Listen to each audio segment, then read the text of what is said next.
Folks, welcome to another Forerunners Mantle for $50. My name is Seymour. Alongside me, Dak. We're going to be bringing you through the action all night long. And you know what, Dak? To get right into it, why don't you kind of bring us in for the format?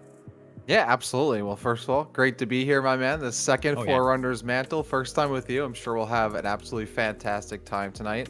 And yeah, we have $50 on the line for a single elimination best of three tournament here. So we have 8 teams, single elimination, best of three between all of them, and you have one chance. Otherwise, you're going down. There's no lower bracket to drop down into. So yeah, there's a Yeah. lot more smaller margin of error this time, and same best of three format we saw last week. I won't lie, I kind of jumped the gun right there a little bit. You know, it is our first time casting together. My Yeah. first time really destined for Halo, and it's going to be a great time. It's going to be a fantastic night. I know I was watching a little bit of the early Foreigners Mantle that we did prior to this, when honestly, the action here, it's going to be on fire. So, yeah, as you will know, the best of threes. Single elimination. It's going to be that. But another thing to watch out for, folks, is the giveaway. So if you go ahead, you type !giveaway inside the chat, you yourself could get a lovely Funko Pop. You can see I just became Master Chief just by telling you to hit !giveaway. And you yourself could potentially maybe become a Master Chief. It's big. You know, why not? Get free stuff. It's fantastic, isn't it, Dak? Oh, absolutely. How can you not like the free stuff? Of course, it's an awesome Funko. And honestly, you look pretty good there with that Spartan helmet on, Ooh. my man. Do I? Maybe. Yeah. Oh, yeah. We got to bring Hey, it back again. Why not? You know, there you go. Eh, I wish it was a giveaway to get an actual Spartan helmet. Then I could put Oh, the helmet on IRL and make it look like I'm Master Chief. But no, that's for another day. It's maybe for a future giveaway. Hint, hint, Ben. You know, you better hear out for that one. But we do have some action. 8 teams to go through tonight, Dax. Starting off with Nightblood Gaming and what looks like the sixth. So those two are going to be going head to head in a best of three to start off the day. How you feeling about these two teams? I don't believe I've seen either of these teams play just yet. It looks like a different mix of teams from last week. Quickly looking at it, I do see FOV from last time, so I am looking forward to seeing them. But yeah, Nightblood and the Six, two teams that I haven't seen so far, which brings, of course, a lot of excitement because you never know what to expect at this level of competition. No idea what to expect from these teams. Not only that, because it's single elimination, there really isn't any time to delay. There isn't a lot of time to adapt or try to hold strats for later. So I'm expecting these teams to be firing all cylinders right out of the gate. And we do have our matches too. Streets, Oddball, Aquarius Slayer, Recharge, Strongholds. We know the preset maps. We know the preset modes. And I think you were mentioning that last time we had the Forerunners Mantle, it was only CTF and Oddball, if I'm not And mistaken. Stronghold. So it was Oh, everything but Slayer. So we've added okay. Slayer this week. But we're not going to be having Slayer in this first best of three. It's just Streets, Oddball, Aquarius, Slayer, and Recharge Stronghold. So that's an interesting group of maps, I'd say, for the modes. I'm a big fan of Streets. I'm a big fan big fan of Recharge. And when I'm looking at Aquarius, I'm a fan of it in CTF. But when I'm looking at it in a Slayer kind of point of view there, I think that's really where it's going to be interesting. It's a more linear map when it comes to it. You're not going to be looking so much as the rotations, but as map control to hold that one down. So that's going to be an interesting map number 2. Yeah, definitely Aquarius CTF is the game type you normally see, and it's one that's kind of a bit more mobile. It's very back and forth, counter cap heavy. Whereas Aquarius Slayer can, yeah, really slow down. You can hold those long angles. It's another one of those 3-lane type of maps that 343 loves to put together. So it's interesting that we're getting that. Not getting CTF at all in that first best of three. But Aquarius Slayer, definitely a map where you got to be able to hold those long sight lines. You got to be able to take that top mid control. Camo's a really big deal on this map. And overall, I'll see how fast these teams play this, because a lot of the time, especially in Slayer, but on a map like this, which is very long, things kind of slow down. Teams don't want to commit too hard. They don't want to be peeking too much and losing bodies. So we'll see what kind of pace these two teams want to set going into that map. And in a best of three, I mean, that could be the Yeah. potential last map as well Hmm. for you. Might not even make it to the recharge strongholds, but we are going to be starting on Streets Oddball, which is definitely going to be interesting because when you're looking at this, you're either going to be seeing that deep Hmm. C hold for the Oddball or the rotation into PD on the A side of the map when if you're kind of think of it in a stronghold side of it. I Yeah. know it's going to be big in influencing the spawns for Streets, but how do you want to see these players come into it and kind of hold their own inside Streets? See, I've been seeing a lot of success with teams staying more mobile with the ball, right? And not just like coalescing in PD or trying to go towards that like A hold area, like you're talking about, like thinking about it in strongholds. Seeing Yeah. a lot of success with teams kind of keeping the ball moving and trying to work against these spawns because a lot of these maps are small, right? And sometimes the opposing team will just spawn like three spawn right on top of you, even when you have the ball nearby. So a lot of the time you can avoid that by keeping the ball moving. Of course, it's also nice to have that because you want to especially keep eyes on the rocket spawn, which is like probably sometimes even more important than grabbing the oddball, I think, on this map. Could So be, yeah. being able to stay mobile and avoid, keeping your eyes on the rocket spawn and not just forcing yourself back into PD and avoiding potentially getting that pickup whenever the rockets come up. I think that kind of strategy might be successful here. I mean, it's one of those things where you're thinking if you're stuck inside PD, if you're stuck in the back C area of the map, you are going to have trouble fighting out of it to get to those rocket spawns. Mhm. And I do like it. I think that when you're looking at straights, not just in Oddball, but in Slayer as well, it's very influenced on the spawns. I mean, it's easy to kind of rotate Mhm. your enemy around the map off of those four downs. And it's going to be big to see how these teams can make sure that stays prominent. So that's definitely going to be a big thing. But let's talk about Streets a little bit more. I mean, I was about to say let's talk about Recharge a little bit more, but Streets, it seems like these teams are ready to go. Things to highlight definitely are going to be the rotations in these players, like you say, staying mobile. You know, the setups when they do happen, where are we going to see them? How are they going to lock this one down? And I'm just like you. I don't want to see them stay there for too long. So hopefully they can get their bearings on Streets right away. Yeah, absolutely. It's definitely one of those things where teams will try it if they can get away with it, right? Like, why not just hole up behind the desk and try to, take away 20, 30 points if you can. But yeah, you don't want to lose that rocket opportunity. And a lot of the time you don't want to lose that pivot point between A and B again if you're thinking about strongholds, that corner on those A and B streets where you can look down both sides of the map. You don't have the angle on the center of the map, but you can get that from C subway. But having that corner is a really solid position to be covering all ends of the map, giving yourself some positioning or I guess sight lines to hold, so that way you can cover anyone who's holding the ball and wants to transition between those two areas of the map. So yeah, it's a small map where the rocket's important. Those certain angles that give you control of like two angles at once, down two streets at once, very important. And being able to stay mobile, those are all things that these teams really need to look for to try and get a win here.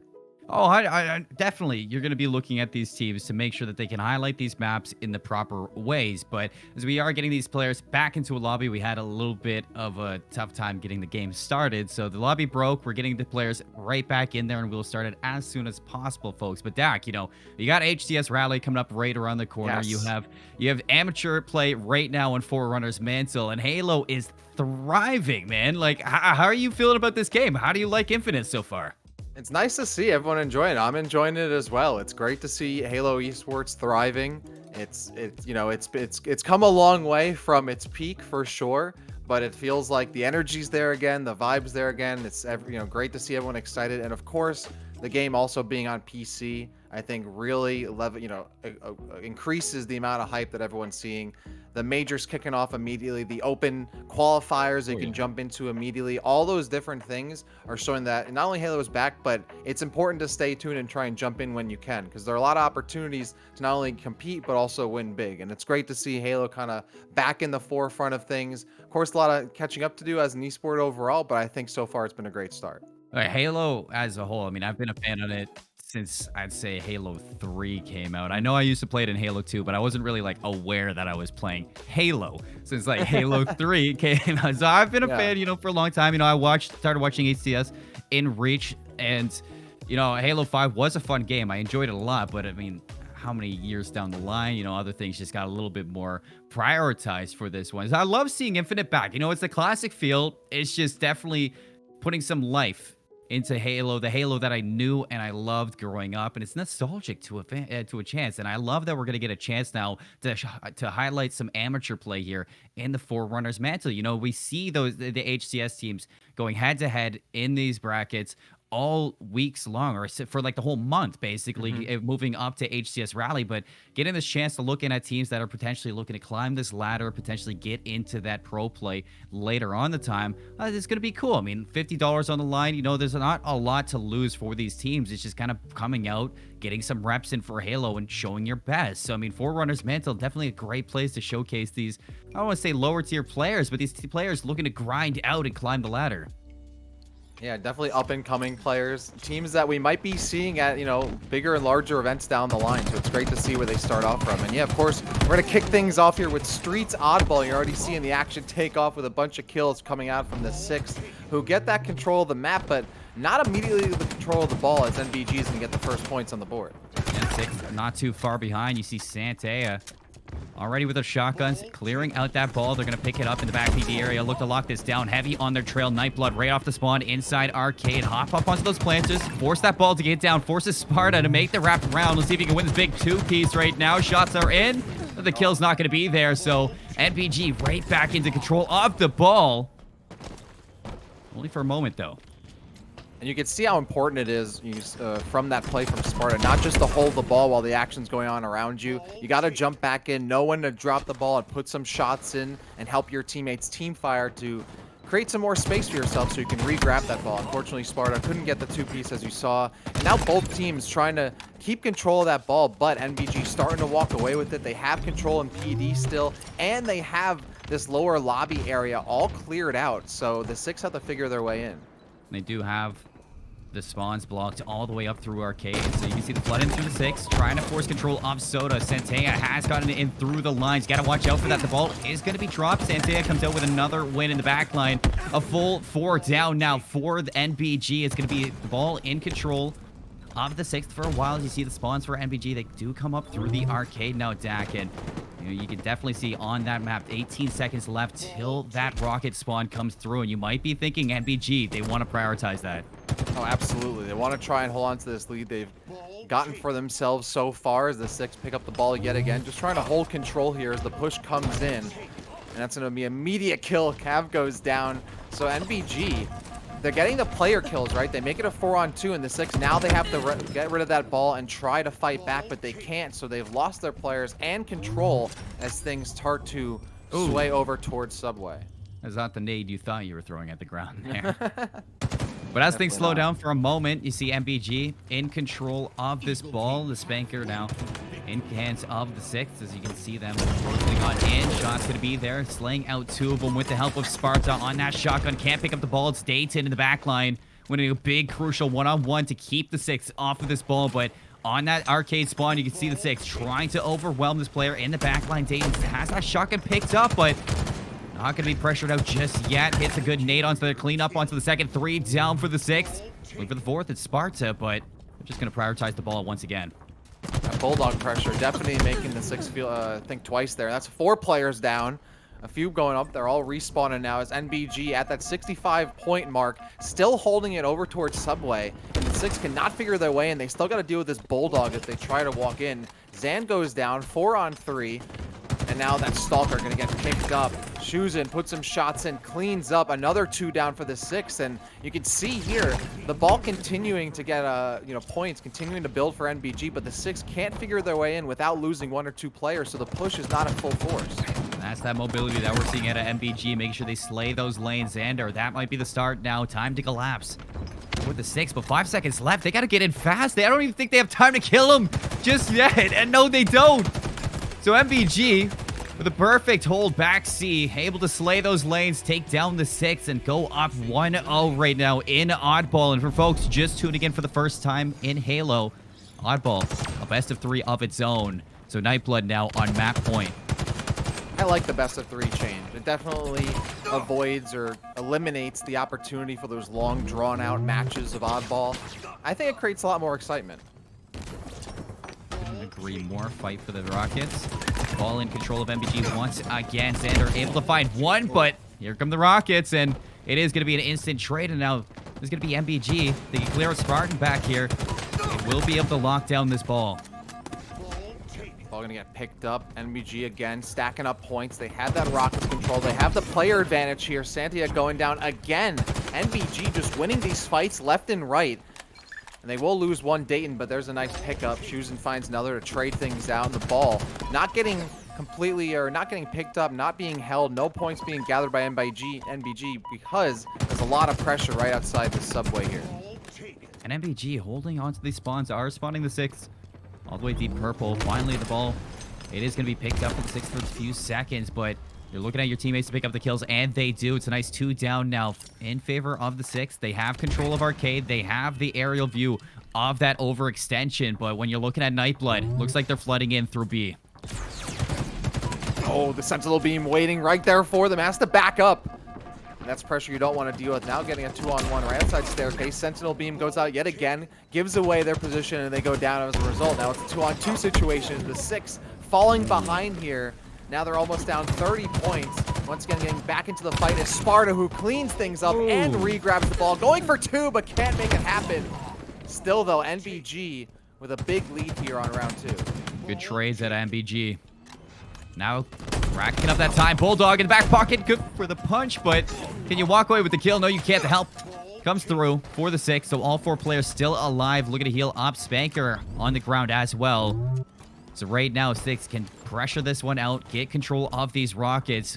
Flood on in very slowly and precisely and take control of this ball. Cap finds a big one in the back with the nade. Ball goes down. Zender cleaning up the rotations, and that's a perfect break from the 6th.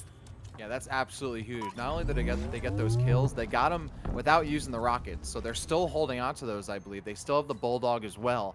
And, of course, they have that ball control. So cleaning out here so far, there's another rocket that's trying to just dissuade NBG from pushing up down C ramp. I'm sorry, up a shotgun ramp there.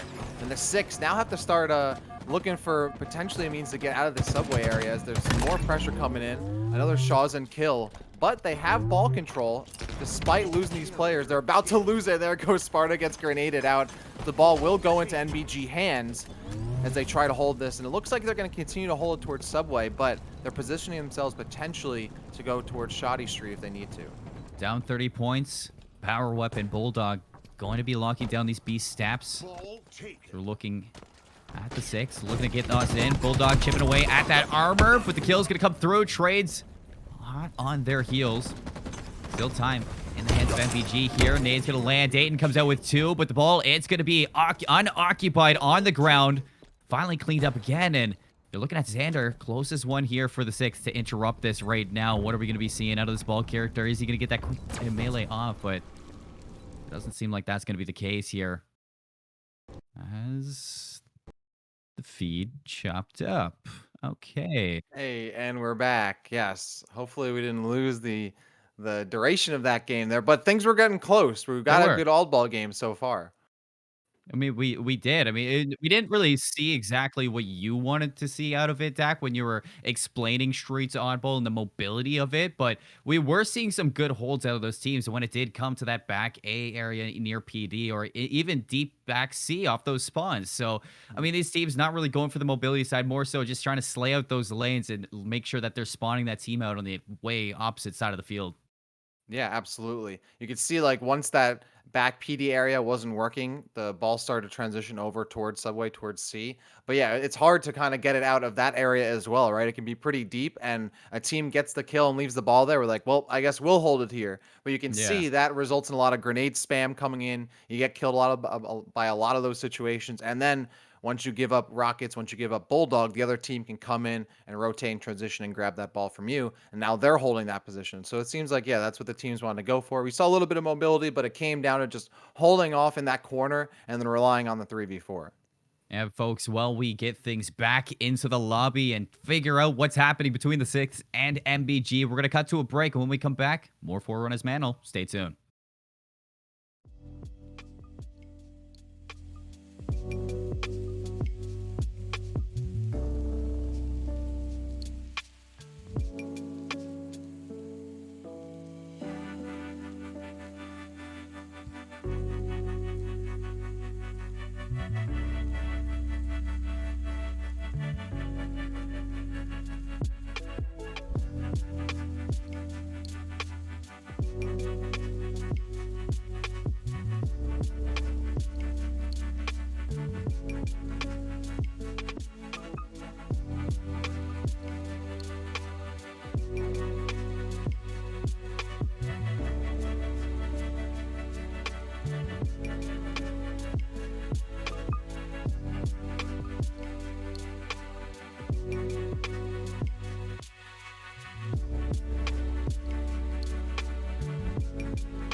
Welcome back, everybody, to the Forerunners Mantle. Apologies for dropping out of that oddball match, but we do have the results. NBG walk away with map number 1 in this best of 3, now in the lead.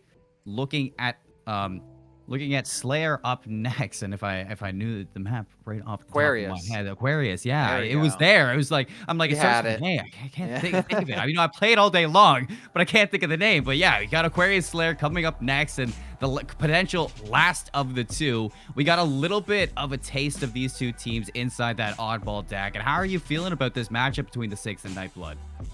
I don't know. I think both of these teams weren't completely outmatched from one another. It wasn't like even by any means, but I felt like it could have gone either way. I wish we had seen kind of how that last oddball round was going, because it definitely seemed that second round was a lot closer, and it was going back and forth. Both teams were getting control of the Bulldog, getting control of the Rockets, grenade spamming each other, and kind of flipping the ball back and forth. So, honestly, going into Slayer, I will say that maybe Nightblood has probably an advantage, because they were winning a lot of those 1v1s. They Sure. had a lot of those gunfights going their way a lot of the time on streets. So when it comes down to just a map where you're just slaying and you can outslay your opponents, I'm thinking Aquarius Slayer is probably going to be leaning in their favor on paper. So remains to be seen how it plays out on the map. But so far, I would say Nightblood Gaming is the favorite going into this. I mean, I couldn't agree with that anymore. But I mean, you made a great point, or you brought up a great point about this sixth team when they were trying to attack the ball setup that MBG had. Constantly, they were losing one player early on, and that was definitely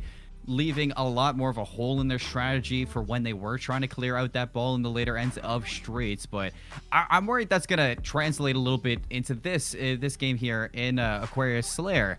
Because if that's going to be the case, if you do lose out on that, you're going to be looking at Nightblood Gaming just to flood on in and to fly past those last remaining 3 players. And that could get really out of hand. If you're getting constant 4 downs here, I think Nightblood Gaming could walk away with this a little bit quicker than expected. And, having a Slayer as the second map in a best of 3, knowing that you need to push it to a third one just to play strongholds, this is going to be a little bit harder. And in the 6th kind of position, I'd like to see them slow down their pacing. I hope so. And I think with having a lack of otherwise, concrete objective besides weapon pickups and power up pickups, I would like to think that there's going to be a little bit less of a commitment coming out from the 6th. So they won't have necessarily a means to, or necessity to always peek Yeah. or stagger in one-on-one because they're not trying to, get an objective control, right? They're just going for weapon pickups. So that's the thing you're talking about there. The staggering in, right? The losing the one player at a time, one player at a time. It slowly but surely pushes back and pushes back the full team push every single time. But on Aquarius Slayer, you should be able to stay together as a team more often than not. You shouldn't feel like you're obligated to commit to a an objective to grab the ball or anything like that. So yeah, I do think we'll see a slower, pace from them. But if that's the case, then Nightblood Gaming, they'll play that place and they'll just get those kills a little slower. So we'll see how they can kind of change things up going into the next map. And a few little things you highlighted about Aquarius earlier when we were talking about this in the pre-show is, Aquarius is definitely going to be highlighting those power weapons, and you won't see the rockets. You won't see like too many crazy power weapons like the energy sword, like you do get on recharge, but you do have that active camo. And a map like Aquarius, which is very linear, like you were saying, the 3-lane map that 303 just love to put it into the competitive lanes. But Yeah. it's going to be interesting because you won't always be able to sneak through those lanes safely. But with that active camo, you're going to be making plays. You're going to be setting up the initiations of the fights and hopefully closing out on other fights. So I think that active camo is definitely going to be something that could, in turn, pick up the pace for a team if they did want to play a little bit quicker, but you're going to have to strategize around it. Absolutely. I'm thinking, obviously, one of the biggest parts of this map is not just getting the active camo, but that active camo position, right? That top mid area gives you so much map Oh, yeah. control. You can cover so many spawns.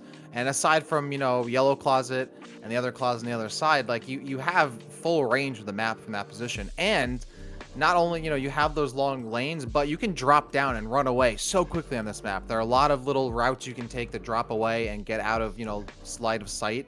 So while you're holding those big angles on top mid, you can get away. You don't actually have to commit too much. So that's a power position that these teams should definitely consider to take as often as they can. You see it a lot in pro play, but not a lot in amateur plays. These players, it's good to take fights, but it's also good to know when not to take a fight. So that's something that's definitely going to help out with these really safe lanes in Aquarius. But right off the bat, we see a trade of kills back and forth. It is going to be right now MBG in a 3-1, making a 4-1 start. It's 4 right off the bat, and with the majority coming out, they will have this P2 control. Yeah, look at all these top mid areas right there, where America is right there. This top mid position, gotten so many kills already just because you're able to pivot from the left spawn to the right spawn, back to the other side without giving up any map control whatsoever. And if you continue to win these 1v1s, I mean, what does the 6 really do here? They have to kind of stack players, throw up some, grenades if you can, and they do find some pressure, but still, the 6 come out below. The NBG is still picking up these kills. They're trading out for the most part evenly here, and now they have almost right there with a 7-kill advantage. Just below that here, a 5-kill advantage. Things are not looking too out of the woods just yet, but MBG so far in control. Reavers looking to put some pressure in the back line. Doesn't know that there's a player still in the back. Not going to pick up right off the bat, but around the corner.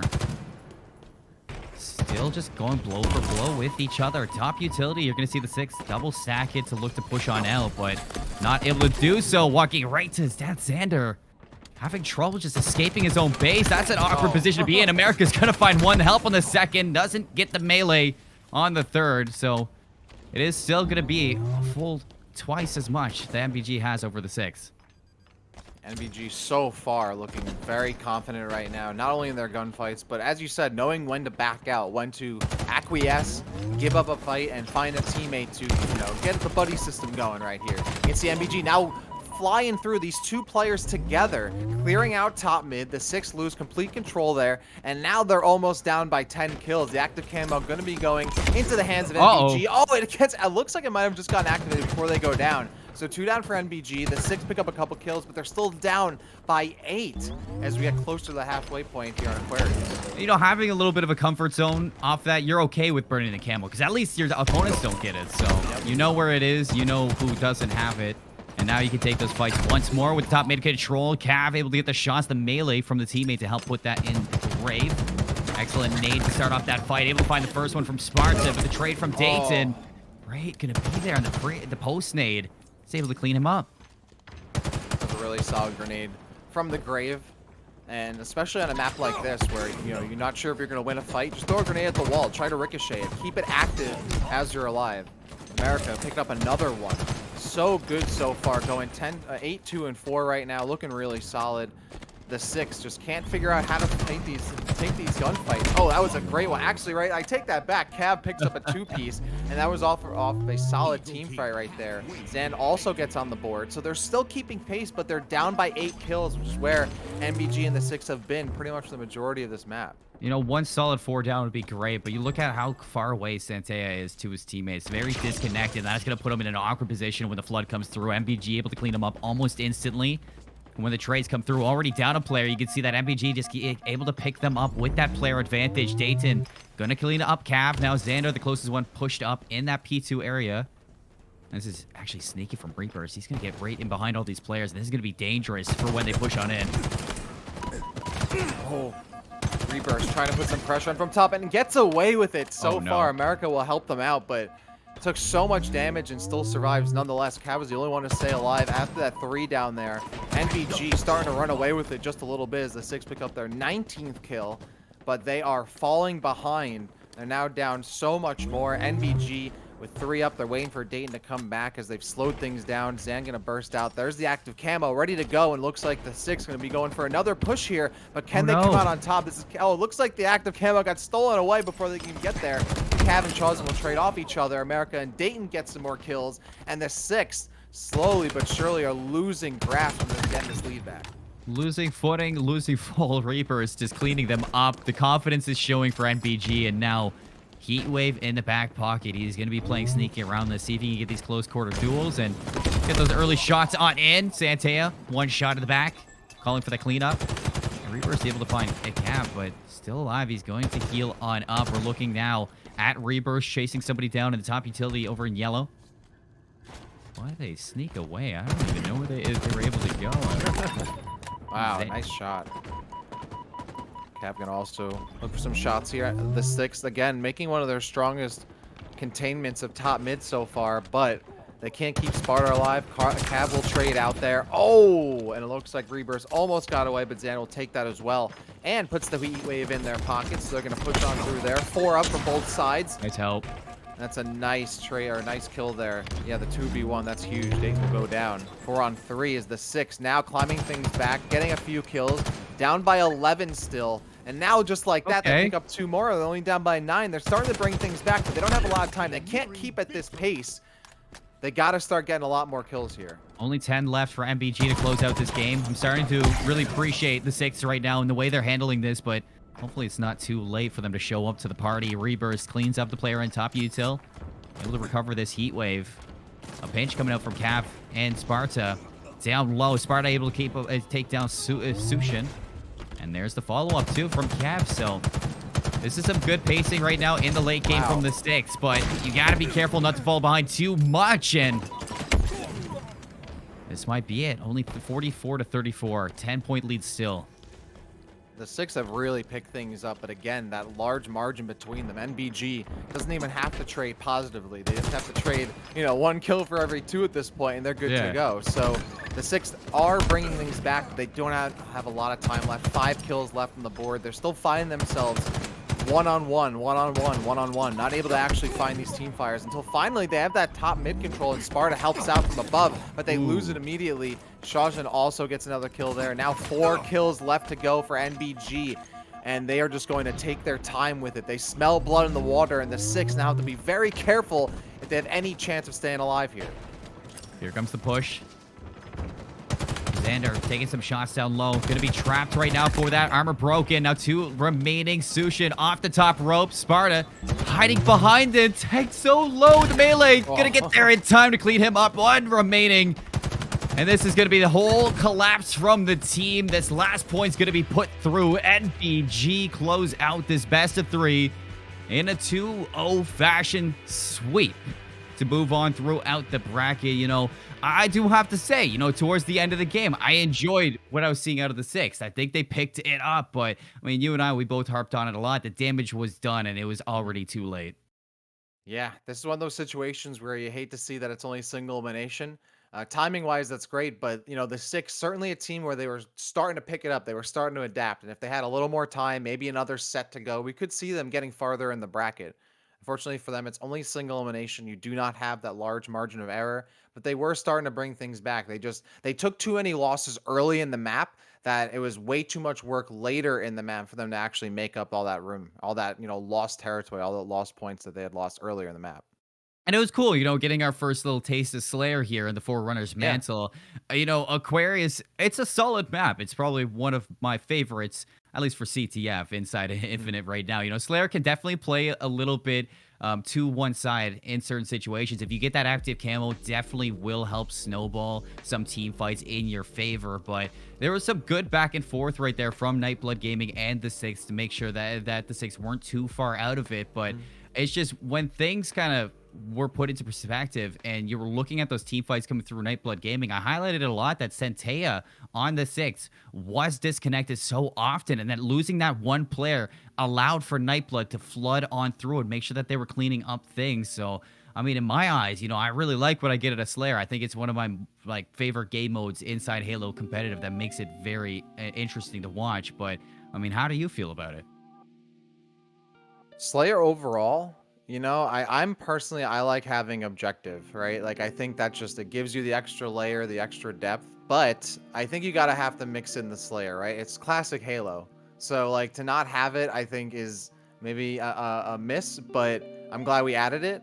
And in terms of Aquarius, yeah, maybe I enjoy Aquarius CTF a bit more than Aquarius Slayer.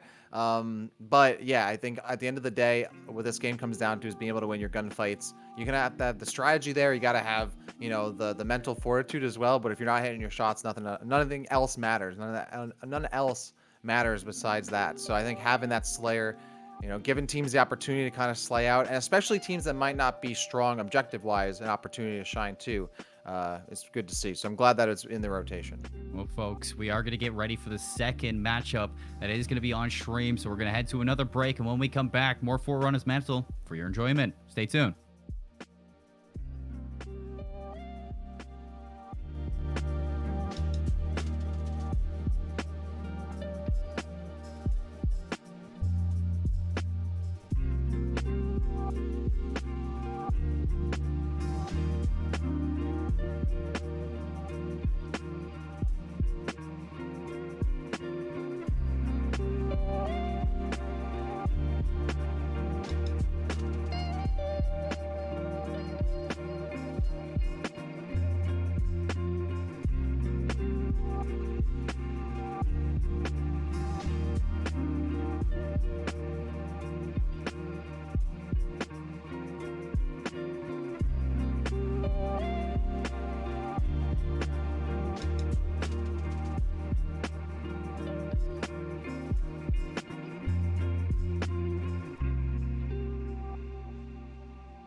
Folks, welcome back to the Forerunner's Mantle. My name is Seymour alongside my Dax City. We just went through our first best of three where Nightblood Gaming 2-0 swept in a very fashionable fashion, Dak. But now moving into our second best of three, it's going to be Velocity. We're covering Nightblood Gaming once again. They're going back to back right now. Talk to me a little bit about this matchup. What are we looking at?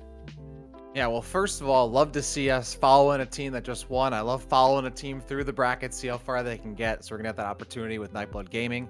And yeah, we're gonna have a little bit of a change up in terms of game types. We are gonna see CTF for the first time, and it is guaranteed because it is map one. We're getting bizarre CTF for the first one. So that will be very interesting. Obviously, a great opportunity to slay out teams to get really quick with those captures, seeing how well they can be coordinated and getting that across the map. Because CTF is sometimes not that easy in this game. The respawns are quick, the maps are small, so it's not easy to pull that flag. You gotta have, sometimes the full four down to really make it happen. So interested to see how that goes. And then following that, recharge Slayer, and if we need it, live fire oddball. So another Slayer guaranteed that time on recharge.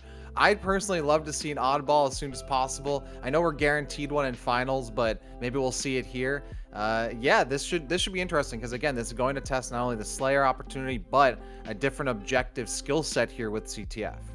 Definitely, 100%. But folks, before we get into the action, I'm going to tell you a little bit about this GLG thing that we do very often called Pit of Valor.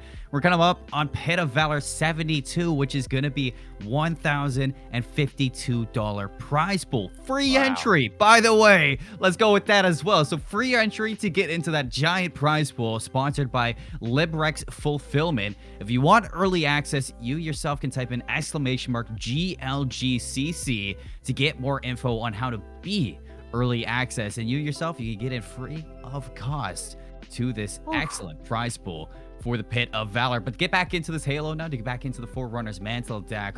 We've seen Nightblood Gaming on stream before. We haven't seen the Velocity. So the fact that Nightblood Gaming was on screen prior to this, what do you want to see Velocity bring out to maybe counteract this team?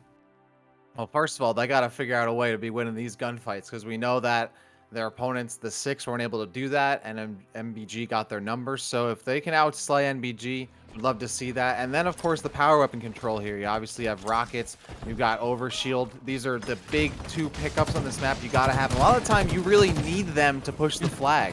So I'd be interested to see, does Velocity need them, or can they just slay out? Are they that strong of a team? We'll see what happens. Well, America picks up that OS. He's going to have control of it. Good 2 down at the moment. And rocket control. That's going to lead to a full 3 down off the bat now. NBG, they're going to have a chance now, Dak, to look to push up and siege out Velocity in their own spawn. Ooh, a huge shot right to the dome, but they'll stay alive with shields down. It's just another opportunity to stay alive a little while longer, but Nillium will go down to a grenade from Dayton. Some more pressure put on. Here comes a potential flagpole, the first of the game, and there it goes. Velocity with a few up, but it's only 2-2, so this isn't going to be a clean pull, and that flag barely gets anywhere as Velocity still figuring out what to do with it as they push out of spawn. Well, Velocity does a great job at doubling back, getting rid of that player on flag. However, you still need to clean up a few inside this bar. In fact, that is the best gun of the game. Wow. I can't believe he actually got that off. The shot punch. And able to stay alive inside the bar is going to be huge for NBG, continuing to put pressure on Velocity inside tree. You do see Dayton is going to fall. And things get a little bit crazy here. Nellium finally cleaning up bar. Is going to find a second one. Can he get a third? No. Reapers is going to close out now with the Mangler in hand. But all alone. Mangler. Oh, not going to be enough. Just one shot in melee to do it, but it looks like it whiffed just the last second there. Some more shots being put down. And this is the tail of the tape for a lot of matches on Bazaar. Taking this top mid area, so many angles and sightlines you can hold over at bridge. It makes it hard to push out unless you have those power weapons and those power items, and you're seeing so much pressure you can put down from just being a single BR player up on that bridge area. So things slowed down for just a moment. America getting caught looking and not seeing the pressure coming from behind. So Dynasty picks up one, looking for a second, but has to fall back, smartly trying to get away. The chase comes through, the grenade comes out. Trinity Dynasty does get the kill in the end, and the flag will be capped on the other side of things, but a nice play at least to get on stream. No biggie. Did he just direct impact him with the spike grenade? I think he did. It might have been a little bit of swag there, a little bit of steez. Definitely interesting. Nobody yet has gotten a comfortable flagpole on either side. I mean, Velocity had the best chance now, but gonna have to go back to the drawing board to try to figure things out. Bulldog control now gonna be in their back pocket. We're gonna push out the sewers for this red spawn. MBG, can they clear this one out? Reavers is going to find a first general for the trade. They know where he is now. Can he get a second? No, the nades are going to be good for America to shut him down, and MBG able to clear out the spawn once more. Yeah, America going into that fight already with shields half down, so not going to win that one. And just bodies hitting the floor left and right, but neither team can get any solid control. Again, this is what I was talking about earlier, like these really quick CTF spawns and the size of the map not being too large, like you can get almost a full wipe and then it still feels like you have more to do to actually capture the flag. But finally it looks like we're going to get a full flagpole here, the largest one we've seen so far, and it's going to be NBG trying to run this through. I'm sorry, Velocity trying to run this through. You see Soshin going for the OE right now, looking to pull the flag of Velocity so they can't get that capture without slaying out again. Dayton putting the pressure on the backline as a player down. The flag does sneak into trees. But a 3-on-3 right now, it is definitely going to be some bloodshed. The double back, see if they can clean this up, get the return. Still going back and forth. Sushin keeping control of that flag down inside that Bulldog spawn. Looks like we're going into a stalemate, Dak. Yeah, not surprising here. This is certainly a stalemate-y kind of map. Both teams doing a really solid job of putting pressure and getting control of these power weapons here.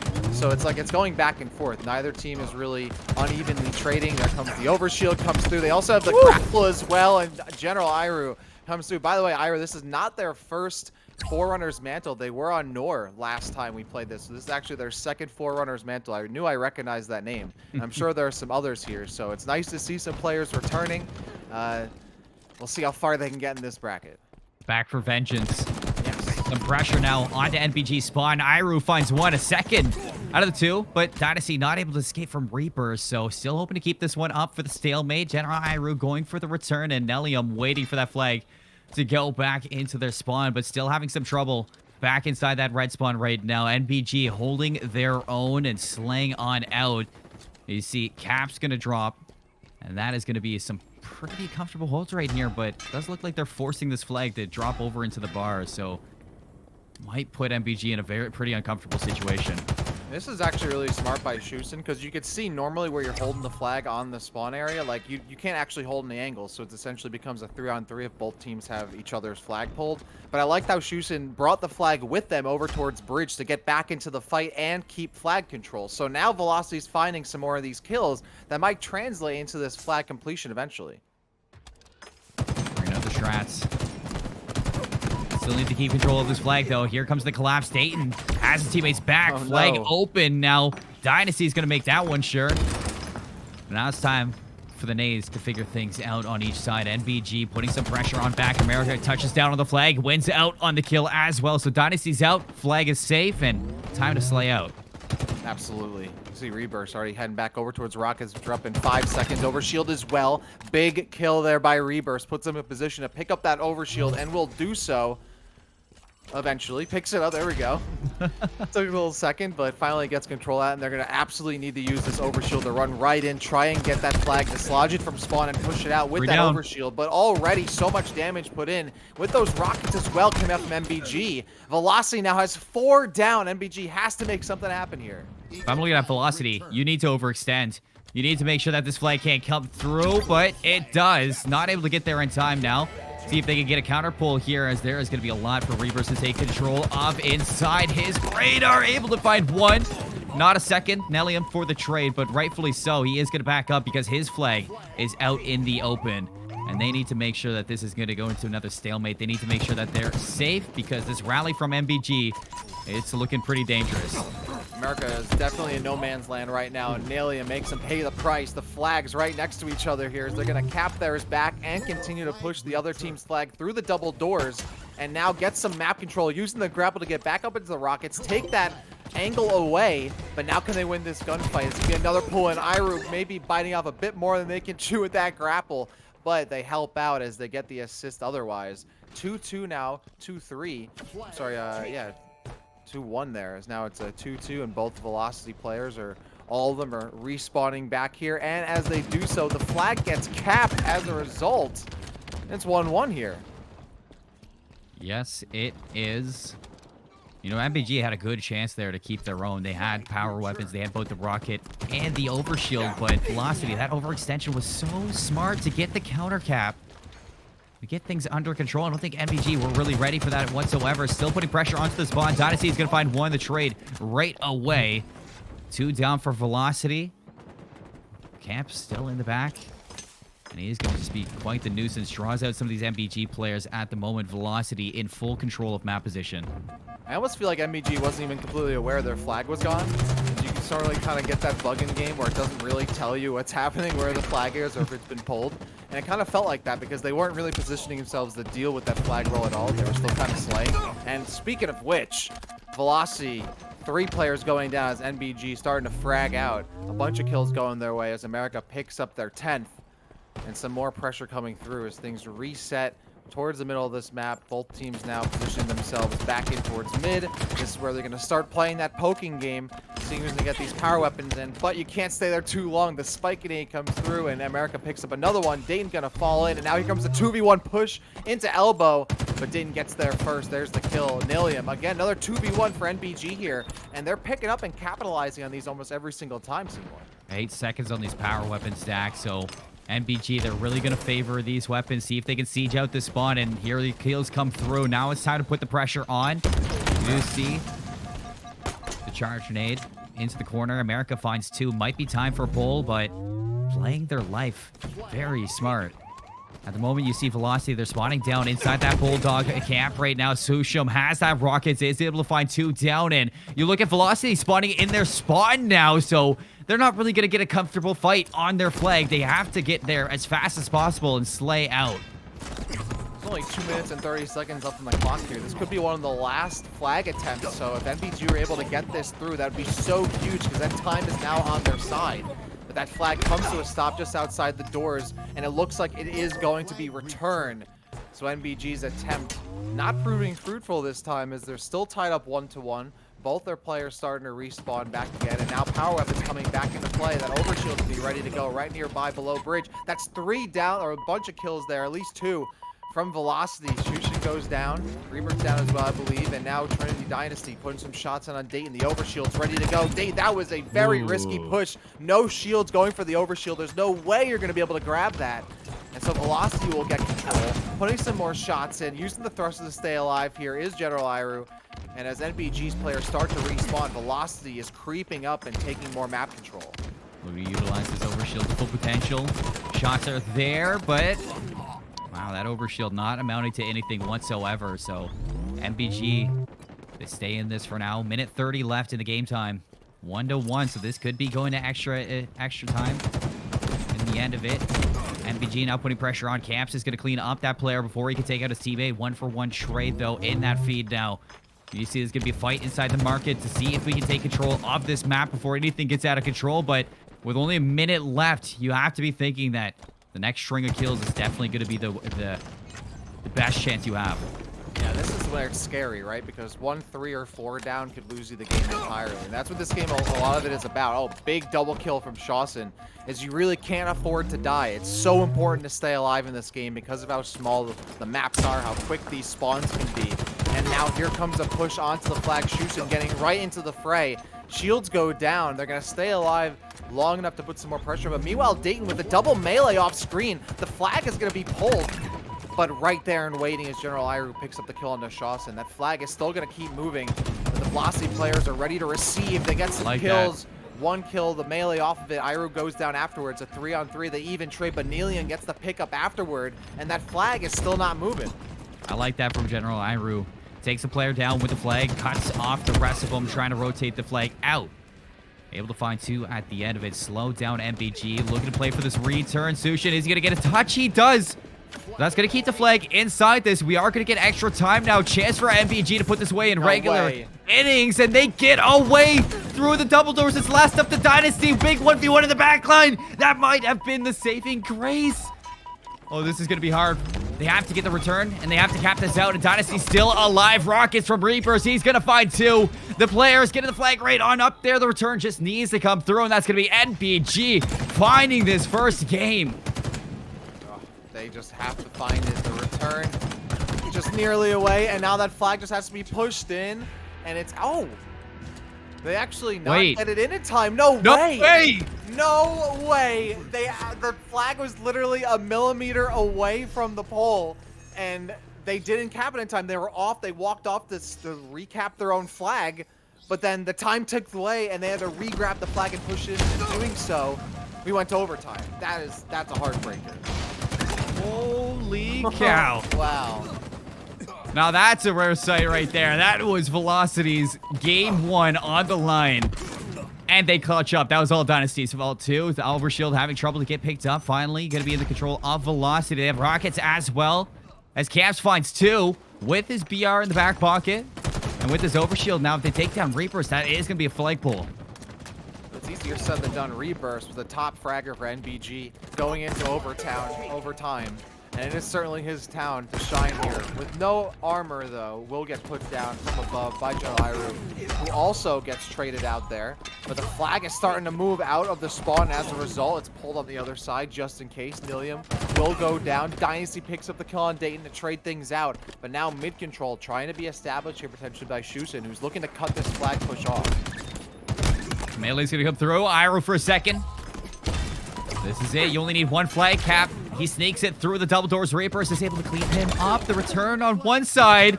Is it going to come through on the other one? It's a big 1-on-1 for potentially the game. Gets the re-up on the time count. And this might just be game number 1 to Velocity. They just need to get this cap through. And nobody is here to shut this down. Look how the tides have turned. MBG, they had it dead to rights back in the original time. They almost closed this out. But Velocity pushes it to OT. They get the power weapons and they get the first map. That was way too close, especially after OT. I mean, that's something right there where that can completely destroy your mental, how close things are. But you got to keep things going. It's not only overtime coming your way, it's still the first map of the series. But Wow, that was close. Both of these teams very evenly matched. They were tied up for almost the entirety of this map, and then of course forced overtime in the end. It was really great to see Velocity then in the end drop things through after such a close moment there in regulation. There was like 2 or 3 times, Stack, that NBG probably could have got a cap. Yeah. Velocity iced up. They iced up for that victory in the map 1. And that's definitely going to be even more important because, as we mentioned before for the format, that this is a best of 3. So instead of facing elimination, now they are the eliminatees. If that even is a real word. I don't Now it even know, is. but maybe, yeah, it is. But they're going to be definitely in a more comfortable position winning out on that CTF. But if you're Nightblood, you have to be heartbroken. Wow. Yeah, right. Like that's something that you have to kind of you can't forget about it because you do want to focus on the next map, but you want to learn from it as well. But at the end of the day, it comes down to those like clencher small moments, those little tiny mistakes. Like how do you really like evaluate that and go back and be like, oh, like what could we have done better? Because both these teams are playing so well throughout the duration of the map that it could have gone either way. Just that little small like millimeter difference between the flag being capped in overtime. How do you really adjust after that? Especially now that we're going into Slayer with both these teams. I mean, how often do we see these teams trading evenly time and time again in the middle? Slayer, we could easily see another evenly matched map. So I have no idea how to call this. I mean, you ask how many times, I'd say fairly often for Yeah. both for both of them. Just back and forth play. When you're looking at recharge, this is where that active camo energy sword mangler combo Oh, is yeah. going to be definitely a huge one. And I have to say the fact that we are definitely seeing Velocity come out on top with majority of those power weapons, my eyes are going to be on Nightblood for this one. They have to prioritize these guns. They have to make sure that they are getting the power weapons and that they are holding that map control, because constantly when Nightblood were in their spawn, they were being trapped in their spawn, and that's Velocity's just tendency to make sure that they can hold that map control. And when you're looking at recharge, this is where map control can definitely get a little bit out of hand. Absolutely. Stronghold is, or I'm sorry, Recharge is a map where, especially with the energy store and the active camo, like the ball starts to roll and it doesn't stop rolling. So you definitely want to not be on the receiving end of that for sure. Oh, At the same time, though, if you have a strong BR and you can get those upper positions, get that attic position above B, for example, like those are again powerful positions that don't take up the entirety of the map. It's not like Top Mid and Aquarius that gives you like tons of free real estate. There are still a lot of this. I think that's why Recharge can be so strong in terms of really, bringing out the best of these players, is that there are a lot of really strong upper, top mid, top positions you can hold, but you can't cover the whole map or even a majority of the map. You still kind of have to chase sometimes. You do have to change up your angle a lot more than you might on other maps. So I'm looking to see how that kind of forces these teams to stay more mobile, stay more flexible, stay together as a team, get those 2v1s we were seeing a lot of the time. We saw MBG at times like finding those 2v1s over and over. And even though Velocity would get the trade out, they're really good at identifying those situations. So in a Slayer, when it comes down to just that, that could be the key difference. it definitely is. And we were talking on streaks for Oddball and how you can manipulate spawns around the map in kind of a mobile way. Well, when you're looking at recharge, you set up those crossfires like you're saying inside those upper positions. It's going to be hard because majority of the time you're going to be spawning that team inside that C flag in relative to strongholds. So that C flag Mhm. spawn is definitely going to be something that's harder to fight out. You're going to be forcing that high ground instead of originally having it. And if you can, if you struggle to get those power weapons and you allow for that crossfire to set up on Slayer especially, it's just going to be hard to bring things back. So, I mean, the best thing, I guess, you could say for this Nightblood squad is that we've seen them on Slayer, and they looked really good. They were Yeah. working together. They were able to maintain a core wolf pack while kind of slaying out in their own, and you didn't really see them disconnect very often. So if I was going to put anything in their hands, it's that this team is very good. They have very good, I guess, basics in team strategy. And the fact that they are working together is definitely going to be bringing them into this game, into the Slayer at most likely an even playing field. It's the next step is those power weapons, as we've been highlighting. So, I mean, once we get this game underway, it's going to be which Nightblood are we going to see? Are we going to see that dominant team play, or are we going to see them fall apart like at the end of that CTF when they were just constantly being trapped? We'll definitely have to see. And of course, we also have some results from the other side of the bracket as well. So FOV 65, they defeated Adam, and now they're taking on the pickup squad who defeated Team Invincible. So we're looking to see who comes out on top there to determine our other finalists. But it's great to see FOV making it through the bracket. I know we have, we know there are some players from the previous tournament, but this is actually, as far as I know, the only full team that has stayed together since the full first Forerunners Mantle and is still playing together as the same team in this bracket again. So I personally love to see that, especially in a game like Halo where roster mania, and I'm sure you know this coming from Call of Duty, like roster mania is the thing. Oh yeah.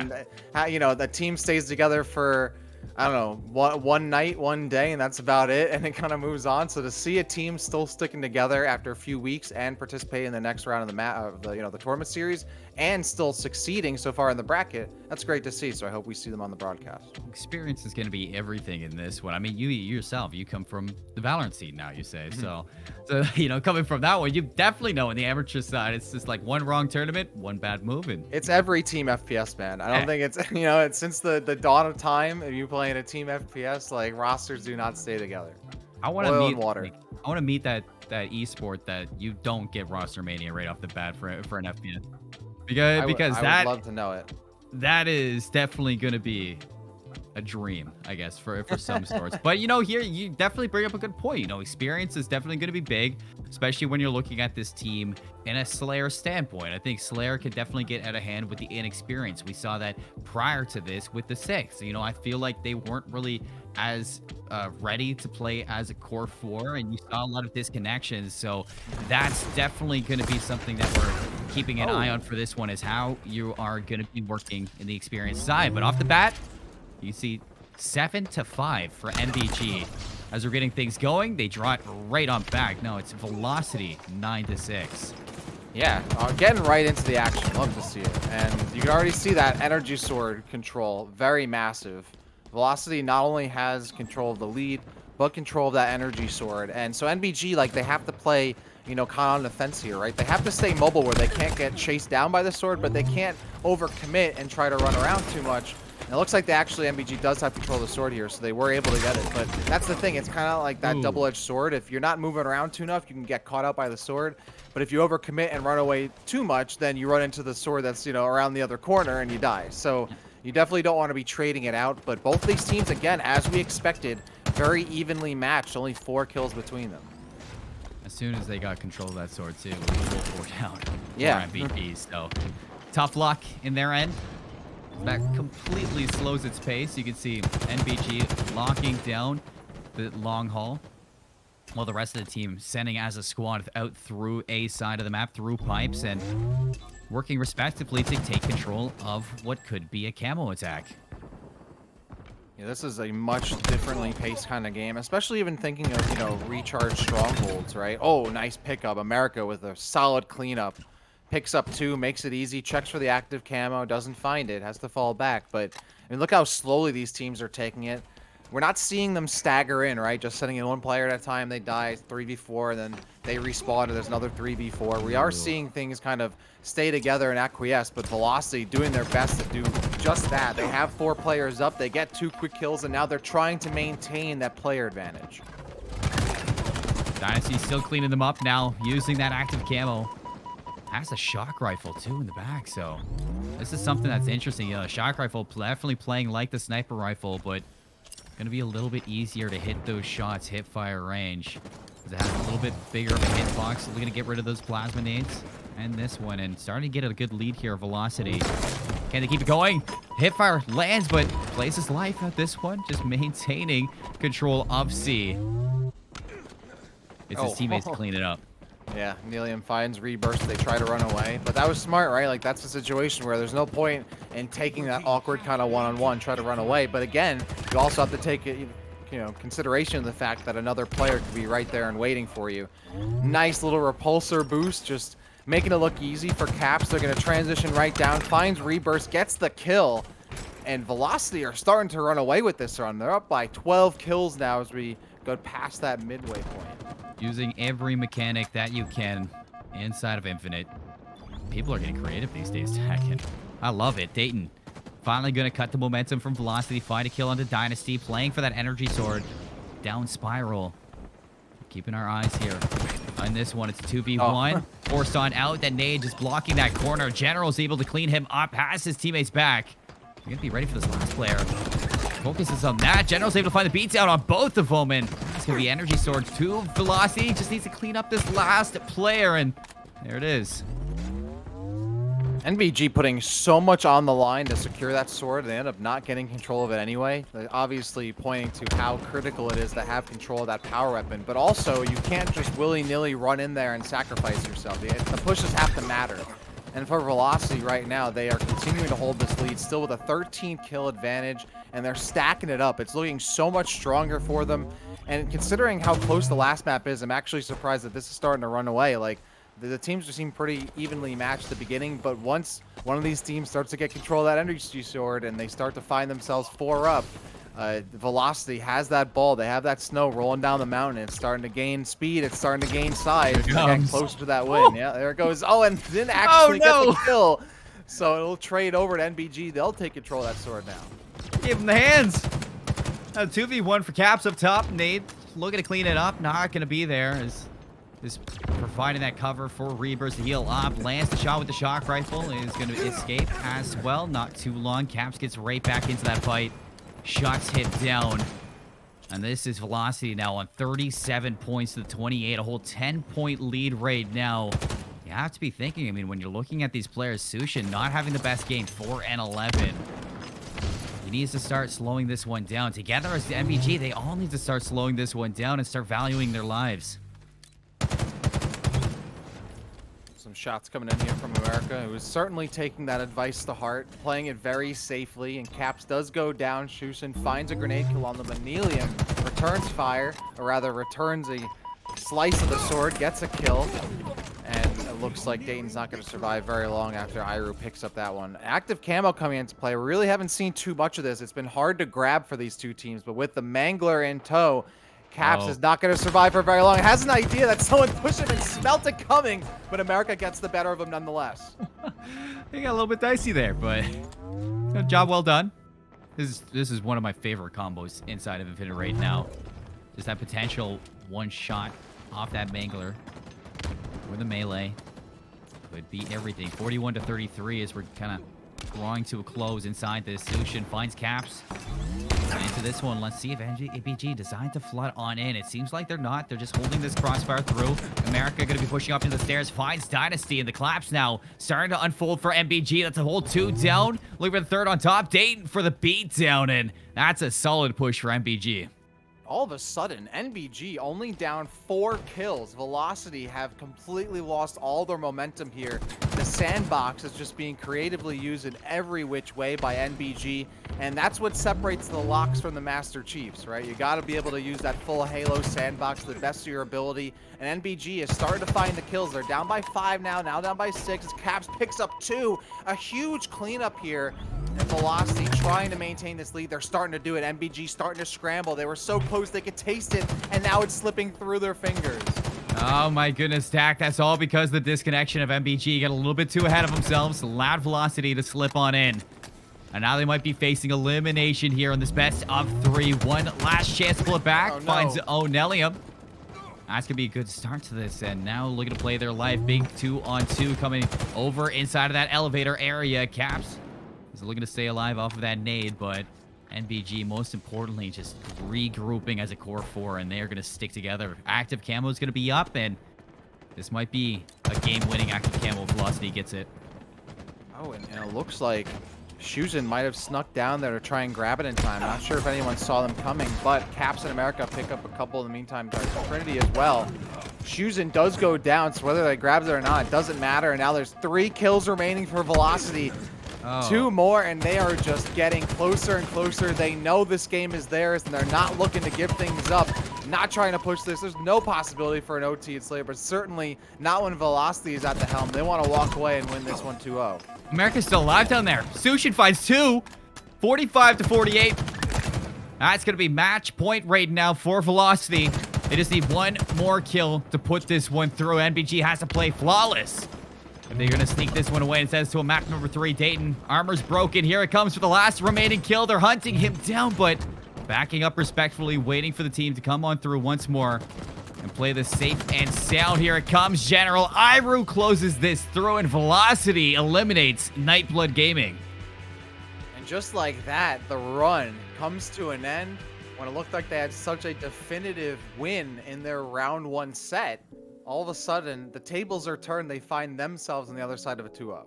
And that's sometimes, we saw the experience come through for this team on Velocity. I mean, you were highlighting it before that this team, they played together in the previous Forerunners Mantle. So definitely looking a lot more comfortable inside this 4-on-4 play. Inside that, we saw a lot of control come through. And, towards the later end of it, when Nightblood started to group up, started to play together a lot more and slow down the pacing, they pulled this one back. It was actually really close at the end. And you have to think that if they played the same as they did in the late game as they did in the early game, we might be on a map 3 right now.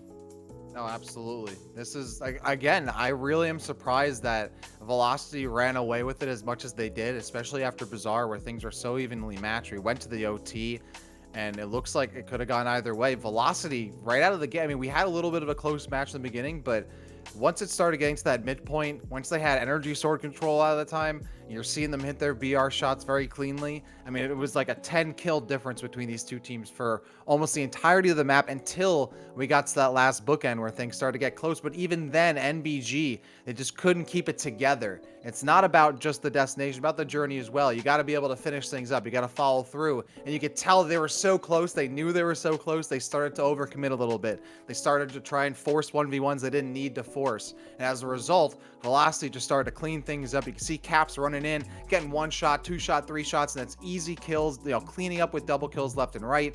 And they just stacked up, and the points went in their favor. Just cleanup duty out here for the end of it. Yeah. When you're looking at Velocity and, coming out for that one, that's going to put them in the finals now of the Forerunners Mantle. Only 1 match remaining inside the bracket. Velocity going to be the first to get there, waiting on the victors of Pickups versus FOV 65. We're going to cut to a break. Before that, I'm going to let you all in on a secret. If you type !giveaway, you can go check yourself out on the GLG giveaway going on right now. It's a Pop Funko of a Spartan. So you yourself could be repping that Spartan right above my head that you do see right now. But something you guys can do during the break. We're going to head to that break. And when we come back, the grand finals of the Forerunners Mantle is going to be on deck.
Folks, welcome back to the Forerunners Mantle. This is the grand final. It's going to be underway. And as always, for the night, it's myself, Seymour, alongside Dak. Are you ready for this grand finals, man?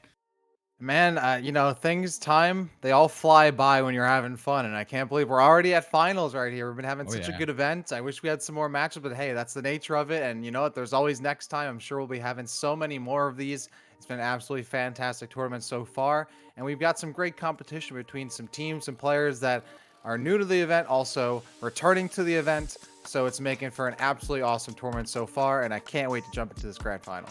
Folks, before we mention the teams who are going to be competing in the grand finals, 'cause you already know one, but I'm not going to spoil the fun for the second one until we go over a little bit of things.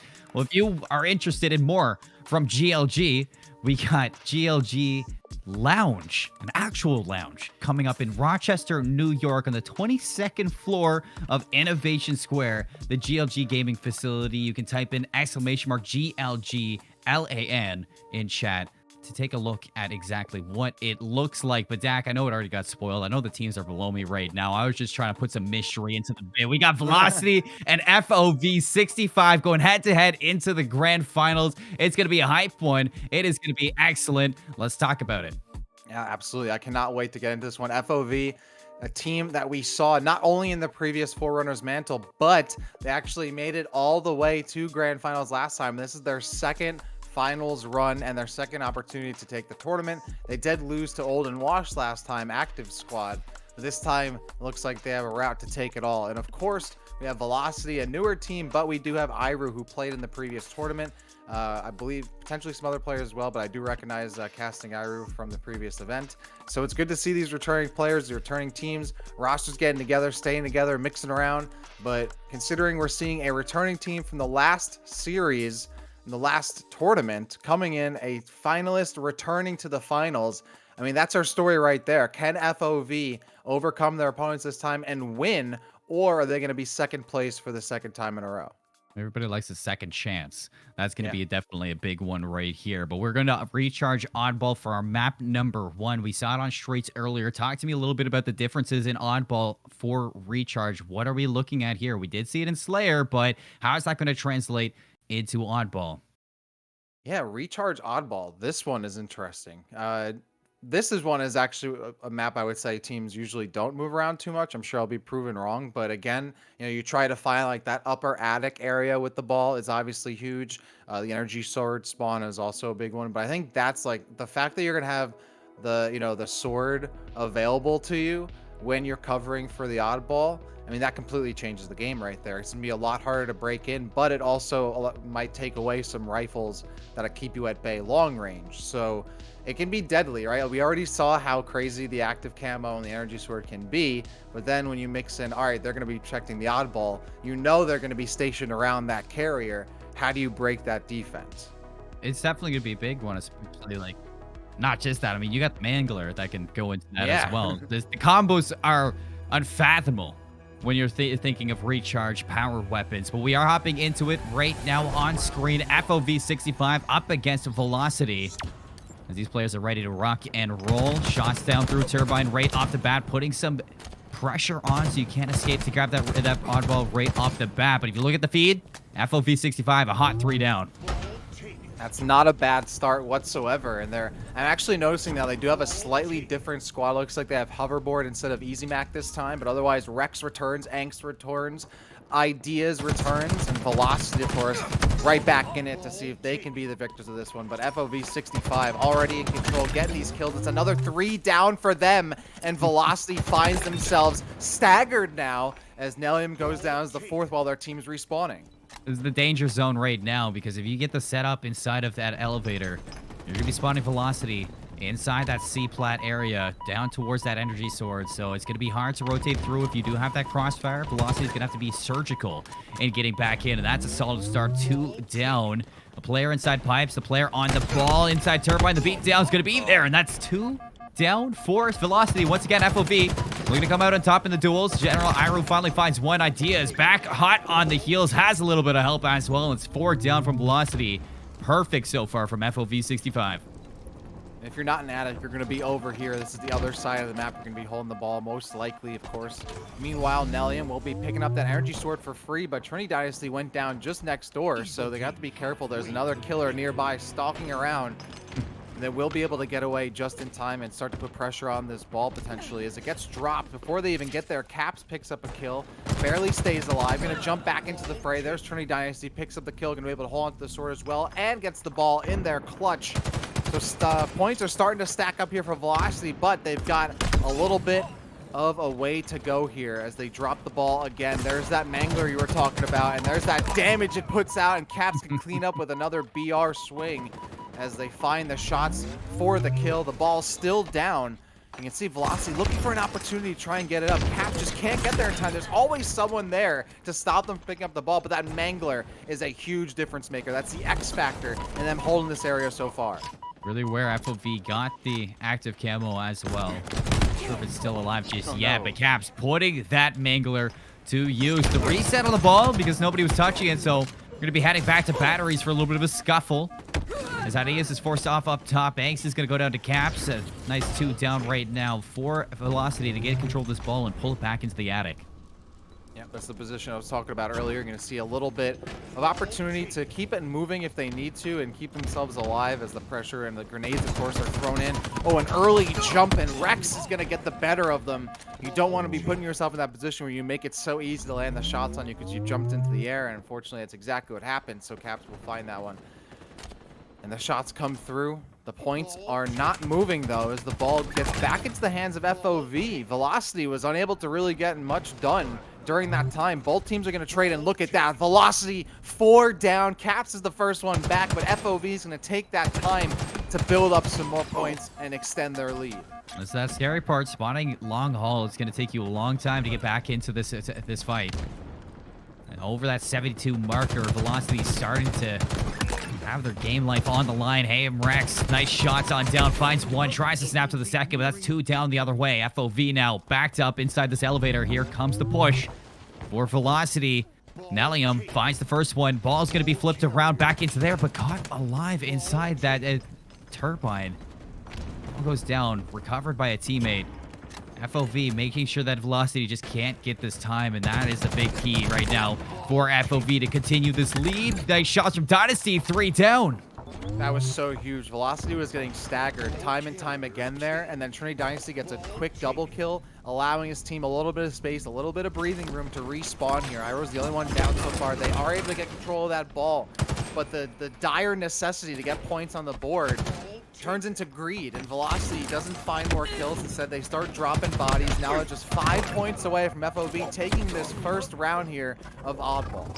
3 down, active camo in Nellium's hands. That ball definitely in the danger zone for going through. The trade and the punch. Can Dynasty win out on this one? He can. So the ball still alive for Velocity. But they are down a heck of a lot of points. This needs to be near flawless if Velocity want to take this. And they're spawning out FOV 65 over at that seaside. Caps has the shock rifle, so it is going to be hard to rotate for these FOV 65 players, but they're making it happen. Angst finds the nade spot onto Nellium. Ball is going to be thrown out inside that battery, so they're hoping to take the fight now to FOV.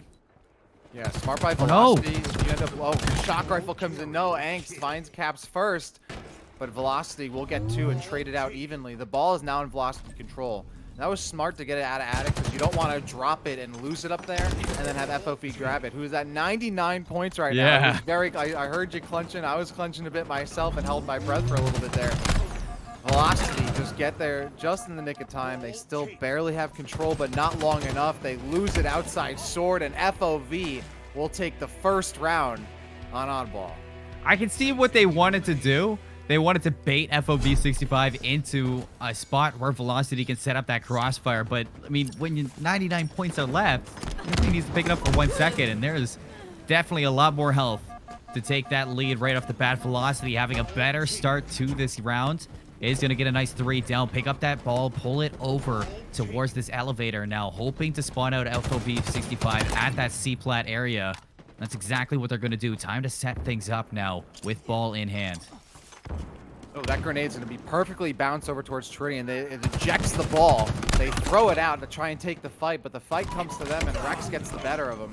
Nellium and Caps will get on the board as well, and that is a full clear as Velocity gets the full entire wipe on FOV, and that'll result in picking up that ball once again. They get that lead, and a solid start to this game so far. They have 20 points on the board. They have control of that Mangler, and they can rotate from here if need be, but this is a really strong position for the ball to be. Velocity will keep getting some kills to extend this lead, and now they're at 30 points. But wow, what a shot by Rex to stop things just for the moment. And at 30 points, Velocity is going to have to try and grab that ball again. Perfect. That was a snipe and a half. As now the rotation through elevator. You can see Velocity has a couple players inside pipes. Good shots out of this player right now. 30-point lead. And they're keeping FOV off of this ball. So you see those players off screen battling it out on the C flags. A big one-on-one right now. Shot from the shock rifle on the body. But Dynasty's able to clean it up and keep Velocity inside control. Ball gets picked up as Velocity will continue where they left off here. FOV now has to respawn and are forced to give up some of that time. They're going to look for some map control here to try and swing over here on General Iroh. But Iroh's going to have none of that. Immediately takes the fight and helps figure out that kill with Trinity Dynasty. Caps will go down, but Ideas falls to the ground as well. As having kind of a lukewarm game so far. Velocity now halfway to taking up this round, and I would love to see it. A really strong start to the series. They are continuing to pile it on. Another quick kill there. At least could have been quicker, but so slow and steady wins the race. Trinity Dynasty picks it up eventually. Not sloppy or not clean, but gets it done regardless. And again, ejecting that ball so that way it doesn't get caught in case the fight is lost. So you don't want to have that transition of hands there and let the other team get control up in that pocket. It's who can get to 100, not who can get to 100 the fastest, Dak. Exactly. So, kills coming through, back and forth inside elevator. Nellium able to recover that ball. Now keep the time taken up for Velocity's sake, almost at 60. The energy sword was in the hands of this Velocity squads, but it is going to be dropped on top of that turbine. But this is a little bit awkward. The punch comes through. Nellium able to trade that one out, luckily, but that was definitely a little bit too close for comfort in his end. Like, don't clip that. Don't clip that. Don't clip Please, that. Yeah. Don't clip that. Yeah. Velocity with 3 up. They're gonna, they're gonna lose caps, so it's 2-2 until FOV gets theirs back to full power. Angst finds another one, so that'll extend FOV's control of this ball for the time being, as they're now getting on the board. Trinity Dynasty again finds themselves kind of out here, but they're poking and prodding, just trying to get information, see who's overextending, seeing who's close to the ball carrier or not. And meanwhile, Caps finds a nice kill on to Ideas, I believe. So it's making it 4-on-3. Iroh and Hoverboard also trading off of each other. So now it's a 3-on-2. Ball still not being picked up here. Knows they have to get this kill quickly, and Caps does so. But in doing so, Rex gets the kill, steals the ball away, and now finds himself in a fight of their own. Trinity Dynasty put down to 1 shot. Has to come out alive, but no, gets shot in the back by Ideas. And that's a betrayal you hate to see, but for FOV, they're loving it. And they're starting to lap up the blood here as they're really whittling down this lead that Velocity established for themselves early in this map. Active camo number 3. It's going to be picked up by Nellium. And here comes the siege from Velocity. Plasminate almost landing the stick, but it is going to find the kill onto Ideas. Nonetheless, the pinch out of this camo player. Nellium spotted from the top, ropes the beatdown. Man overboard. Well, that man is clutching up right now. Ball is going to be recovered once again. That lead that Velocity got at the start of the game, Dak, it is gone. No, it is completely obliterated right here. FOV has now brought things back and is now looking to take the lead away.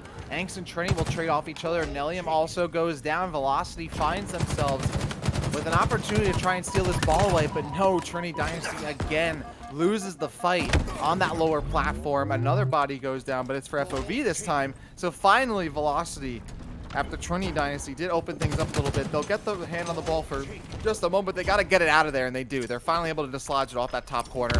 That's really what needed to happen. They couldn't just hold on to the ball for a couple seconds and tap it. They need to get it moving on the map, but that allows FOV to not only move in for Ideas to get the overkill, cleaning things up. No one sees them coming. They drop in from above and put the bodies to the floor. And that Velocity team will get control. I mean, this is so back and forth. I feel like both these teams are trading off each other so hard. Neither team wants to give each other the inch. And that ball is going to still be left on the ground here. Ideas, another double kill. Pulling the ball back to the reset spot in Spiral. Iroh, Dynasty, in tandem. They're going to find 2 of their own. Still going back and forth, trading blows. Are both of these squads before they get control of this ball, forced into it. is going to be ideas pulling it over to this reset spot, back spiral where the energy sword is, and the velocity. They got to be careful right now because if they put too much pressure on, FOV is going to be able to flip the script back to the reset. Ooh.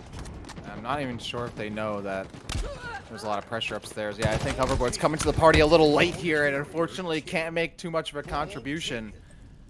But both teams very, very low on players, almost 3 down for each side. And now they're going to slowly regenerate as that ball is still in FOV's hands. That clutch finally lost, 83 to 67. Velocity cannot afford to give away those 5 or 10 chunks of points at a time. And this camo now in control of Nalium. With that, a huge wipe for FOV, all players down, and that ball back in Velocity's control for the time being. We haven't seen this go to round 3 just yet. So last chance here for them to clutch up and bring it to that. That's 2 down now for FOV 65. Velocity still counting up now, 86 to 83. Here comes the kills. A's gonna find one, throws it off the map immediately. It's gonna be reset right back to batteries, and who else but Dynasty is gonna be here to hold things down right off the bat. Yeah, great play of the ball there. Trinity Dynasty was right there to push over towards that B area to try and take the first fight, the pressure, but it's a bit delayed and they're hesitant to grab that. Instead, they're going to grab themselves a shock rifle, and with a little bit of electricity coursing through their veins, Vex will go down. Another pressure point put onto the ball. That shock rifle putting in some work, but not finding the kills. Velocity now down by 2. FOV getting close. 5 points remaining, and they have all players alive. And just the angst. Are they going to play Ring Around the Rosie enough? No, with 1 point left, but they're able to get it back. And FOV will grab it one more time, and they will take that oddball round here on Recharge. Okay. Back into it like they never left. Ooh. A little bit of a slip up at the start of that second round, but they were able to clutch up at the end there. You saw that excellent play to maintain your life and wrap yourself around those batteries to close out on that round. Well, I am impressed with what we're getting at FOV 65. Man, they are turning up the heat right now in the grand finals. What a way to open this one up. And, you know, the grand finals is going to be nothing different. It is a best of 3, so now this is match point. Yeah, just like that, right? It feels like it just started, and just like that, it's almost over. And FOV, I'm sure they're happy about that because they don't want to let another final opportunity slip through their fingers. I think that's a lot, a big motivator for them, right? Is we made it this far once. Do we want to do it again and also lose at the exact same position we were at last time? So I don't think they want to have that happen. They want to be one of these early Forerunners Mantle champions. And you can see in their play, right? They're willing to regroup, take a moment. They're not forcing plays if they don't need to. They're playing really smart. The coordination is there. And honestly, from both of these teams, you could see the coordination. Even from Velocity towards the end, they're trying to play the ball, keep it moving, but they just couldn't win those last fights to get control of it again, which is, of course, the payoff to the setup. You got to follow through on that plan and got the ball moving, but not in their direction. Well, the payoff is good, and the payoff is excellent if you're a community member right now. We are giving away a Pop Funko right now, the Spartan Mark 7 right now, and so we're going to bring this one up. No, I'm going to... Oh, hey, it moves with me. You see that right now. Well, we have a winner for the giveaway deck, and that winner is none other than Tover from Hyperspace Dark. So congratulations on owning a brand new Pop Funko just for yourself. And look at that. We lose our mask. We go back to the normal people we are. Seymour and Dax City bringing you through this grand finals. Already 1-0 up. Talk to me a little bit because we're going into our map number 2. This is where things change. We got Live Fire Slayer. We haven't seen Live Fire tonight. Why don't you tell me a little bit about it? Ooh, we haven't. You're right, actually. And this is one of the better designed maps in the game. So I personally am a big fan of it. It's not your classic symmetrical 3-lane map. It's asymmetrical. It absolutely encourages rotation. You have a lot of routes to take. I love that bottom route that connects tower over to garage, over to house there. There's a lot of action that can happen. But yeah, this is a map that definitely requires a lot of strong rotation. But again, it's Slayer. So you're going to see these teams slow things down, hold angles as long as they can, and not really commit if they have to until 4 players are up. It's not like Strongholds where like every team is constantly moving over and over and over again, constantly cycling. You're not going to see that here, I don't think.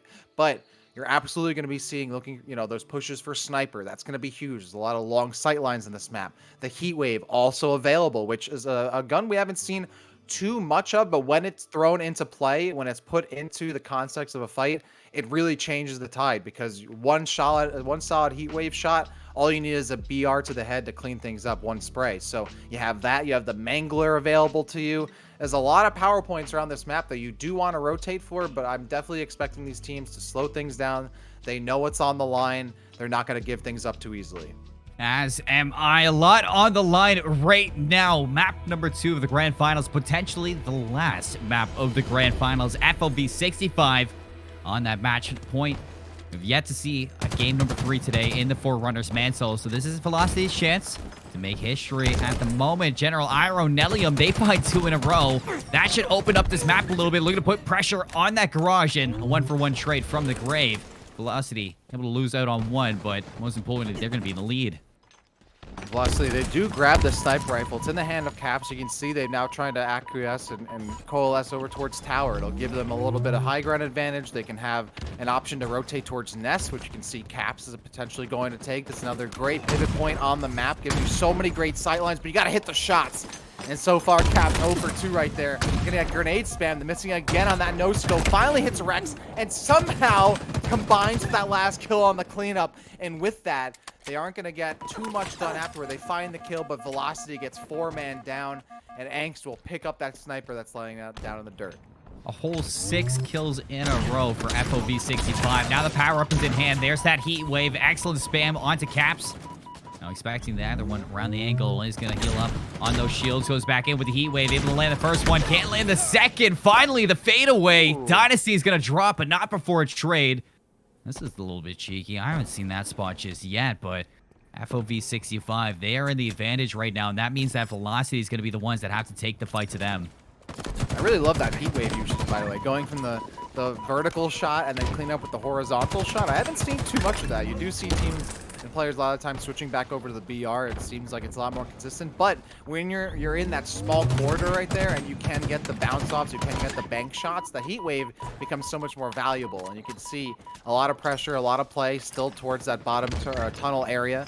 Kill assist coming through there for Hoverboard as they're getting back on the board. And FOV now with a 6-kill lead here as we hit that 10-minute mark. It does. 6-kill lead. Looking for a little bit more. Ham Rex gets the difference of the trade. We can push out now into the field. A 2-for-1. Or 2-on-1. And that is going to be 12-17 when the dust settles right now. I'd like to see FOV heal up. Get this control right now of their team. And slay out into that one. They drop down into the basement. Angst is going to be the one waiting for them right onto the corner. But here comes through the gap. Oh, that Mangler. I was going to pray away at them, but here into the end, they're going to find the kills nonetheless. And this is a great start right now from FOV 65, but Velocity, they've brought themselves back. Yeah, Velocity have FOV staggered for just a moment here. Don't want to lose anybody else. Rex certainly doesn't want to lose this Mangler control. Velocity down again, 2 players. So FOV continues to stagger them. Iroh comes down just as Dynasty comes back up. And then Iroh goes, Caps follows them down to the grave. So again, and then Dynasty goes down. You can see FOV is staggering them perfectly. Velocity just can't get their team to full power. And it's translating towards the score. As FOV is now up by 8 kills, they still have power weapon control, and they're positioning themselves over towards training, potentially for when that power weapon starts to open up. And there's another kill, and still a 7-player, 7-kill lead here for FOV. Yes, it is. Velocity starting to fall here, as they need to dig deep for the rest of this. General Iroh mails that shot to the forehead of Rex with that sniper rifle, but not able to dethrone FOV just yet from this lead. Just 1-for-1 trades, and if this is how the game's going to spell out, this is what it's going to be like for the rest of the game, and FOV are okay with that. General Iroh again, the beatdown finds Angst. Here comes the pressure from FOV down deep inside the dummies. The lands the shot. Nellium for the cleanup. Camps is going to land this one, and this is a great showing from Velocity now. They got to get up towards that overshield, though. No, oh, Angst actually gets picked off just as they were about to go pick up the overshield. That's a huge coverage there by Iroh. So I believe that OS is still down on the ground, and you can see FOV trying to scramble over towards it because they don't have sniper control. But the kills are still coming their way. Nellium, though, will trade as Rex went down prior and Trinity Dynasty before them. Things are starting to get a lot closer. Look at that. Just 2 kills now remaining between these two teams. Just 1 as I say that. And the overshield was picked up by Velocity. They brought things back. It's a tie game. And Angst and Trinity Dynasty will both get on the board there. I'm sorry, Caps too. Ideas. Looking for some more. Angst goes down as a result. Now it's 2-2. And Velocity finally with a lead of their own, 32-31 as we hit that 7-minute mark and change. They really brought themselves back here. They've really dug deep. Iru finds ideas, keeps their lead by 2. And now you can keep your eyes right now on the setup of FOV. Really flip things around now. They're going to be spawning into a split spawn, 2 for 2. Looking to group up with the rest of their team. Velocity have rotated back around to triple. Next team shots from General Iru and Dynasty. Brings up their lead by a whole 3 points right now. And they know where every single player from FOV 65 is. So now they can rotate accordingly. The map almost cut in half there for a moment there until FOV started to spread and get around a little bit of holiday cheer. They do have the welcome mat laid out for them, but Nelium goes down, and now a little bit of pressure put towards Nest. Wow, the shots from behind. They have no idea that Angst is coming up, and then Angst gets away with it. No way. The 2 kills from behind, and they dropped down, and it made it look like they were never even part of the party. Nelium now looks like they're going to cut out Caps. Found in no man's land, and Nelium right there too, still with no armor, no shields, but they come back and regenerate just in time as Angst was also low. Nelium finds ideas and goes down, hits the floor hard, 2-2 as FOV gets their players back and steal the lead. That sniper in the hands of Caps. Can they get away with it? Just barely able to steal the sniper, but no! Angst is waiting on the other side. Both teams trying to trade it out, but who's going to get control of that sniper? Remember, that overshield is back in play, and you can see one of those players had it for a moment. It is FOV with that overshield, so Velocity, they have to be careful. 41-40. They clean up ideas. They have that sniper control. Here comes the shot down lane. It's going to land on the cleanup from the nades, still keeping them in that advantageous position.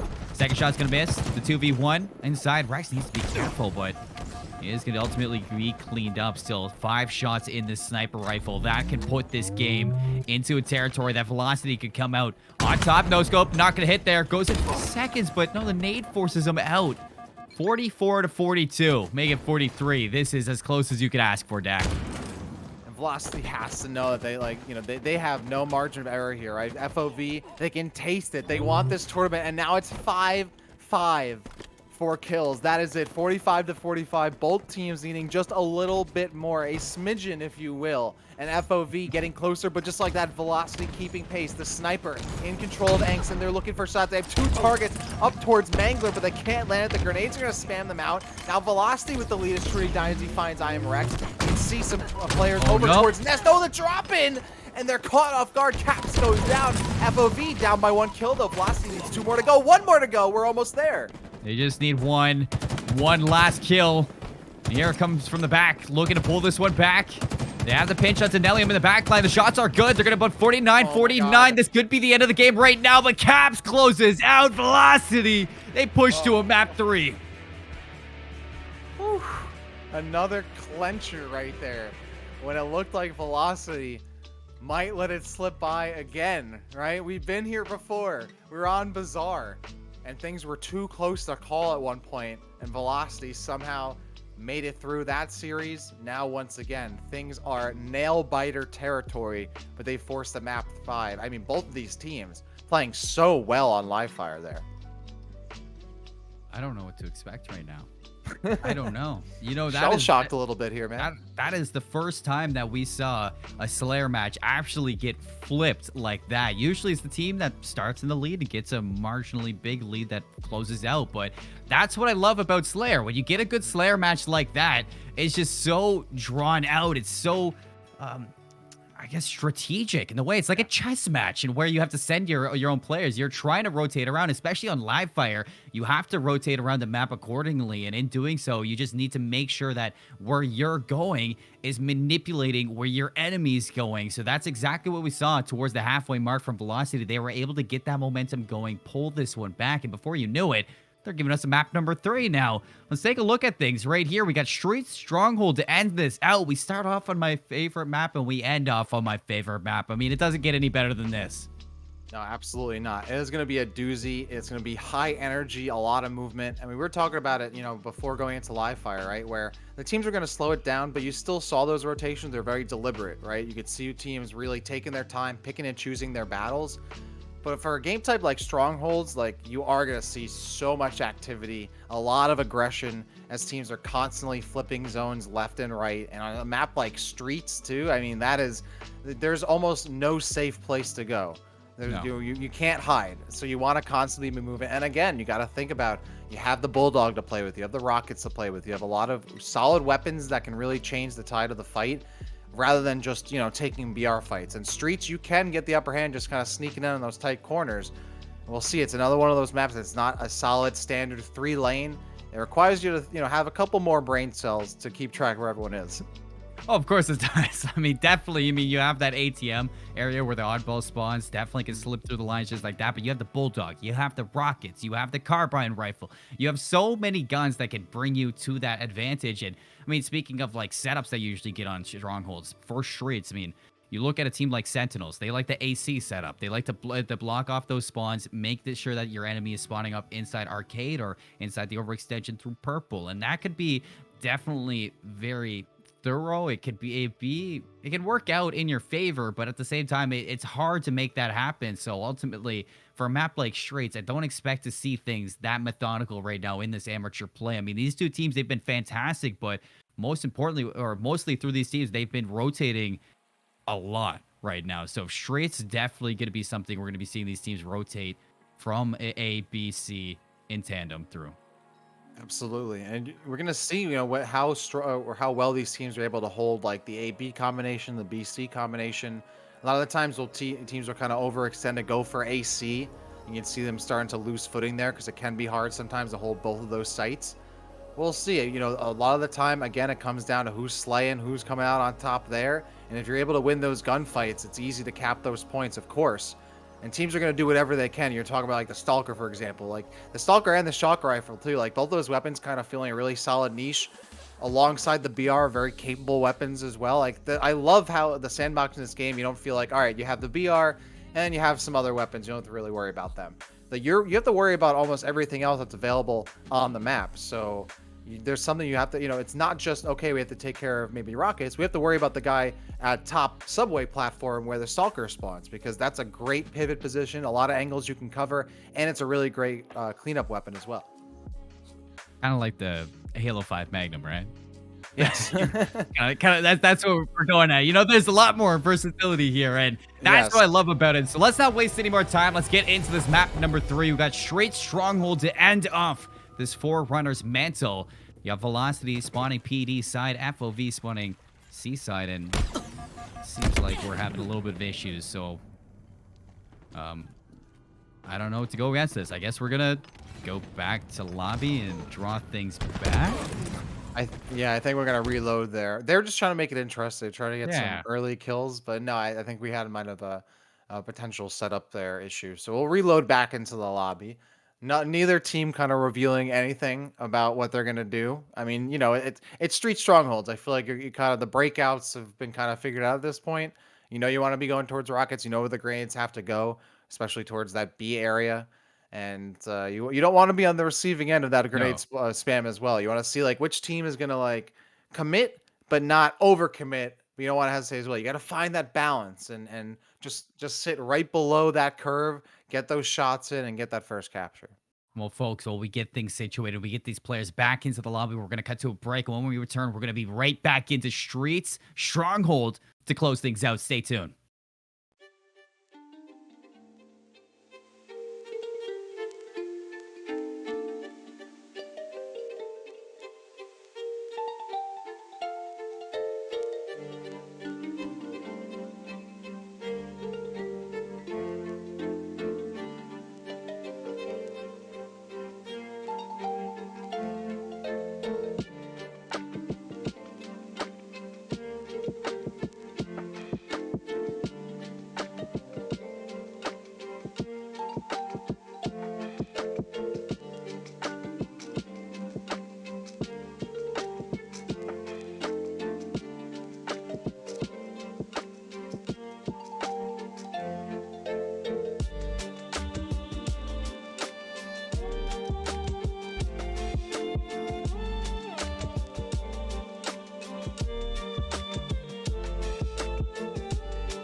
Welcome back, everybody. Apologies for the break. I know it's been a bit, but we are trying to get things together, and it seems like we finally have. Dak, knock on wood, knock on Yeah. real quick. But we got Velocity, FOV 65 on the table, ready to clear things out going into game number 3. I'm your host, Seymour. Alongside me, Dak City is my co-caster.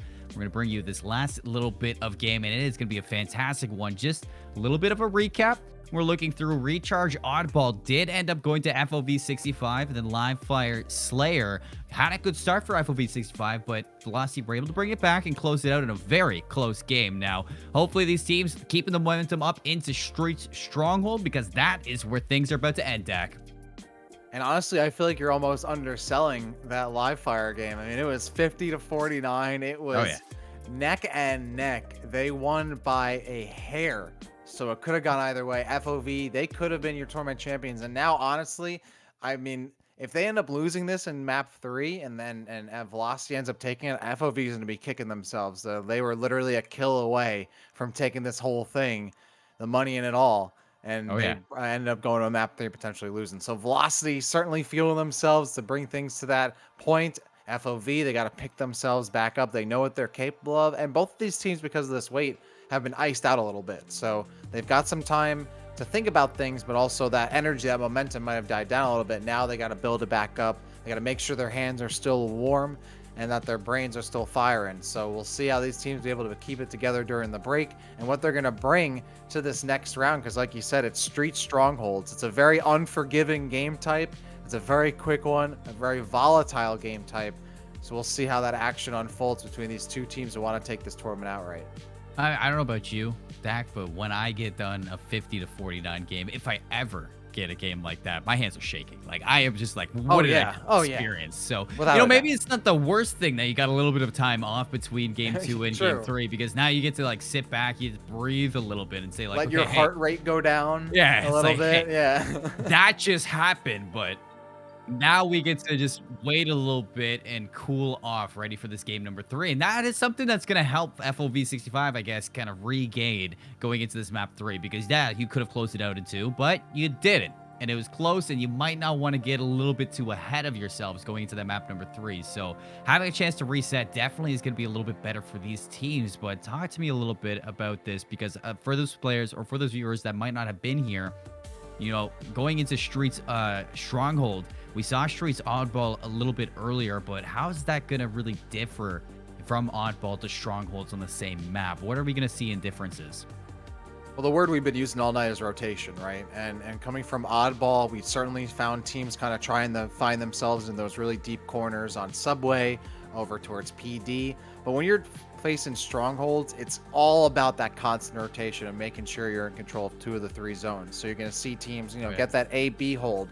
Oh, they're losing A. Sometimes teams won't even take the fight on the zone they're losing. They just rotate to the other one and try to hold control there. So a lot of the time it can be those teams constantly holding that edge, and that's why it's really important, especially in this game type, to not get staggered. Because if you don't get staggered, then your team is able to make those full pushes onto sites. You can spread out, you can take multiple caps at a time. It gives you a lot more options. But on a map like this, where you can get steamrolled so quickly, if you find yourself constantly in a 3v4 or 2v3 situation, you're never going to get control of those sites, no matter how many grenades you throw, how many rockets you shoot. So in this kind of game type, it is very important to keep your head on a swivel, right? Players are going to be spawning behind you. Players are going to be constantly moving, and you got to be able to keep pace with all that. Oh, yeah, and for people wondering why we're not in this just yet, I had a little bit of a game crash, so trying to get things going once more. You know how hard it can be to get the ball rolling on Halo one time when those crashes start. Seems like they don't stop sometimes, but we will get these players in. We will get this grand final underway. But Dak, I love how you're bringing up the rotations. I love how you're bringing up how different the streets can be and how much it can get steamrolled. I personally enjoy the AB spawn hold or the AB stronghold right now. Like when you hold down AB, I feel like there's a lot more control to it. You have that deep sea spawn where you can trap these players into. Do you have a different idea to this? Because I see a lot of teams kind of theory craft for this. I see them going for the AC holds, the AB holds. What do you think is the preference out here? Yeah, it's hard because I think it's definitely something you play by ear a lot of the time, but that A-B hold is really critical. Talking about that earlier, that like elbow there between A and B where you can literally hold both angles on both sites and both approaches from where teams are coming from C, that's super huge. So I feel like teams more often than not try to go for that A-B push, but again, whatever works, right? If you're able to rotate and get that BC hold, even AC, and use that long sight line up mid, then you do it. But that's A-B position a lot of the time is one of your strongest positions. You already see the AB's held that first B point captured, and now it's can you hold that pinch point between A and B with the rockets in play for velocity. Oh, Almost gets away there without getting a kill, finds one but dies before the last rocket gets lodged out. So this is right here. This is the point right here. Between A and B, you can kind of have that power position there. And now it's the swing to BC because C was left open for all that fight. Ira puts that bulldog to work. Able to find 2, putting some pressure on the C side. Into dumpster, the beat down from Caps. Not before he loses out on General Iru. The double back now to B. Looks like they can overwhelm and cap out the arcade spot. So that's exactly what we're going to see. Rex inside that staircase has the Stalker rifle, but Dynasty's going to peek on out. Excellent team shots right there. And FOV 65, they're hitting the overextension. Back over to A, looking to put some pressure on Velocity's backline and try to set up for that AC capture, but nothing's going to come out just yet. Man overboard's going to fall, and so does the rest of FOV.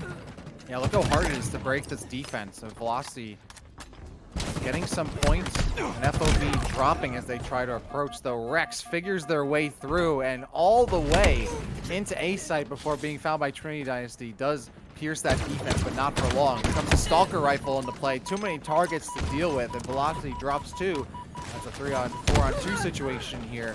As FOV almost getting a triple cap in play, and it looks like they're just barely able to do so, and there it is. Now they're going to start really doubling down on points before Caps gets over towards C. So just a smidgen of points, a frame there, but still a full cap for FOV, 2 points held, and they might be able to grab these rockets. Will shots down lane, 47 to 26. FOV still in the lead at the moment. Spanker's gonna land on one. Ideas looking for the second. The nade, the pre-nade from Caps is gonna take those Spankers down. Still has one shot in the barrel of that rocket, and that trade for Velocity now might get them onto that arcade spot. Might be able to hat them Cap, and there it is. Gonna recover this rocket. Look to clean up the player and tires. The hunt is on, and there it is. Shot's gonna be down, but not able to find that kill just yet. Velocities are able to find B and hold that C side as well. Getting close to tying this game up. Again, this is just strongholds here, so it's not a best of 3 in oddball. You're looking for that 250 points, and that's it. And Velocity now getting closer to tying things up, but C point will be touched here. Will be man overboard. Overboard, that is, who picks that up and stays alive with a little help from his friends. Caps goes down, and they will cap C. But again, that's what I was talking about earlier, right? Velocity loses C. Instead of forcing the issue, they just go over and take B, and now the fight's going to go over to B. I'm sorry, take A. They don't get A cleanly. They do take it, but in that time, oh, wow, a huge grenade kill there, too. Caps was trying to run on, and Rex left the grenade in the corner, and they run right over and die to it. And as a result, they're able to pick up B, and now, again, another triple cap here for FOV. This is where things can start steamrolling like you highlighted, Zach. Here's the Caps at AC, coming out for Velocity. Can't get through, though. Man overboard, doubles back, takes him down with the Bulldog. Leave a snap to the second. Nellium for the trade. We keep things on. You look at the pressure that's coming out from FOV 65. They're making sure that Velocity can't get a comfortable setup. The dust does settle. B and C are going to go back the way to Velocity, so mitigating that damage up. You got Spankers coming up in a few seconds, and Velocity, this is a good chance for them to pull it back now, Dak. The BC hold. Now for Velocity. In A, they're just going to leave this. They're going to zone out A from PD, though. It looks like they're not able to do that super successfully, as Angst will slide their way in, take that kill, and finds Cap. This is what I was talking about, right? Like, you can't overextend and not have your head on a swivel, because someone's going to spawn behind you or somehow get behind you and kill you from behind. So, like, you've got to be able to hold, like, you know, not overcommit, but also be aware of the spawns and the rotations from behind. If you don't, you're going to get backcapped. It is now back into the 2 cap. The AC hold right now. Not comfortable yet on A. And yeah, the finesse out here. Nellium does end up dying, but not before putting on the running shoes right now. Nade's going to be pre-nated there. Cap's able to find one. Angst for the trade. Who's still holding on to things here. Velocity cutting this lead down to a whole 27 seconds. You're seeing FOV putting the pressure on here. Goes for 1-for-1. Rex onto that B side now. Stops the time, and they're going to cap this B side quick. The BC hold falters, but just like that, it's getting recapped again by Velocity as Caps finds man overboard, dropping down towards staircase, and they're holding this. So this is one opportunity you can use from BC, right? You have that ramp from C, so you can peer over that, but the grenades, keep yourself alive hiding down lower street but still throw the grenades out. It's not a guarantee, but as you can see, as Angst rushes up, but there is some defense you can play from there. Unfortunately, Velocity loses 2 players in the fracas, and they're going to lose B as a result, and now FOV starting to stack things up with almost a 30-point lead here. Caps finds man overboard here. BA captured for FOV. You got rockets spawning up in a few. 15 seconds on that. Cap's going to put some pressure here. Hanks is able to walk away with a big one-on-one now. Decaps the B site. Everything under control right now for FOV 65. The pacing has really slowed down. for this team, as they are putting a lot of emphasis now onto this rocket spawn. They have control of the extension. They have control of tires now. They have sights on this power weapon. It's only a matter of time before they get it. FOV in full control right now. And look at this, Angst by themselves, putting pressure on 2 players, gets 1, and Nelium has to run away, forcing a 1v1 and not able to trade off their teammate. And then Man Overboard gets the kill with the rocket. So again, Velocity down to 2 players. They can't get themselves up to full power. As a result, they're now down by almost 70 points. When it looked like things were so much closer, this AB hold from FOV has been absolutely phenomenal. They're not letting Velocity break out of this C spawn. They have full control of the middle of the map as well. And FOV, they're looking to take this right here, right now. It is Cap's big win. He is going to stop the clock right now. Hops on this B-side for a while is another crucial one-on-one to win, and the shots come through. That shot to close it off. The spawn up from FOV. They're going to go flood into this B-site quick as could be. All 3 players are going to be here. Let's see if Velocity are able to close things out. Shots onto Angst into the corner. Iro, Nelium able to clean that one up. The assist medal is going to be there, and the Sentinel beam, but players snuck through. They're going to see FOV 65 are just splitting right down the middle of the map and looking to cut out Velocity on the rotation. Iru will go down, but Caps helps out with the trade. So Rex also follows Angst down to the grave. Velocity with a slight player advantage, and they're going to use that to get some more points on the board here. You see, Caps was trying to stay alive and not have their position given away, but now there's a 2v1. No, they get hit by the ricochet grenade. It bounces up towards their feet and puts them down for the count. Velocity now with 2 players alive, and they're going to use a couple of those players to try and hold that little position they have over towards A, but I mean, it's very little because, yeah, here comes the trip cap. They will find some stoppage on A, but FOV does not care. They have B and C. They're going to stack up some more points, and Velocity is now starting to let this slip away from them as FOV is getting closer and closer to that 200-point mark, and then 250 is just around the corner. Yes, it is. Rockets back up again. Angst loses the battle to Iros. The Rockets are going to be picked up now, looking to head over to B. C-side's getting capped. Velocity back in control. Doubles back to A. Rockets galore. The second one's going to land, but the first one doesn't. A-side's going to be capped by FOV back into the AB hold. Velocity off that C cap. They did rotate over to B, so they did stop this time before it could get a little bit more out of hand. And this is now where they need to really focus on picking up the pressure here. Put some control on the map for them and try to hold this SCB spawn like it's your life. And it is. It's your tournament life right here. Velocity has no more room. I mean, neither of these teams do, right? This is a best of 3. Both teams the map under their belt, but FOV has been in control of this map almost the entire time. The Velocity has not been able to really get their footing until it seems right now. They get 3 quick kills. FOV's entirely down. They almost have the triple cap there, but it's Ideas who gets over towards B. And now it's going to be Trini who's going to stop that, regain, and secure that zone. But just as they do, again, A is taken away from them. But this is all working in Velocity's favor. They're stacking up these points regardless. The fights continue, and so does their points increase. Yes, it does. Finally stop from FOV back onto the B side. A quick 2 kills. Nelium lands that spike grenade, goes in for the beatdown. That's a reset on B. Still Velocity catching up into the score column. There's another one. Can Nelium clutch up right now on the C side? The dash on in finishes it up, but the C site is gone, so it is going to be off the table right now for Velocity. They're going to have to go back to A. They have to be careful about losing out on B. Rex is going to clean that one up, and this is going to be the B site gone. And it will come through unless some grenades come. Oh, Nelium was just a frame behind. We'll get right back on to start helping cap this back, but instead trying to disrupt the A cap. I like this aggressive push. It almost converts into an Ideas kill. Caps will get the kill, and that'll result in Nelium getting the assist. But I love that aggressive play. Not just, all right, I'm going to cap the zone and then play. They moved out and tried to get map control. But no, they didn't get rockets. That's what really needed to be secured. Sure, you can get the map. Sure, you can get the point, but if the spanker spanks, you're going to lose 2 buys and the zone and then some. FOV pick up 2, and they're getting so close to taking not only the map, but the series and the tournament with B and C in control. FOV looking to spank them down into the grand final win again. Knocking on the success right now, 230 to 176. Last chance for Velocity to lock things down. Bulldog's going to be in the play, and Overboard is going to find General with it. Keeps the B site alive. You see the overextension from Velocity over to the seaside. Can't they get there? They're losing so many players on the route.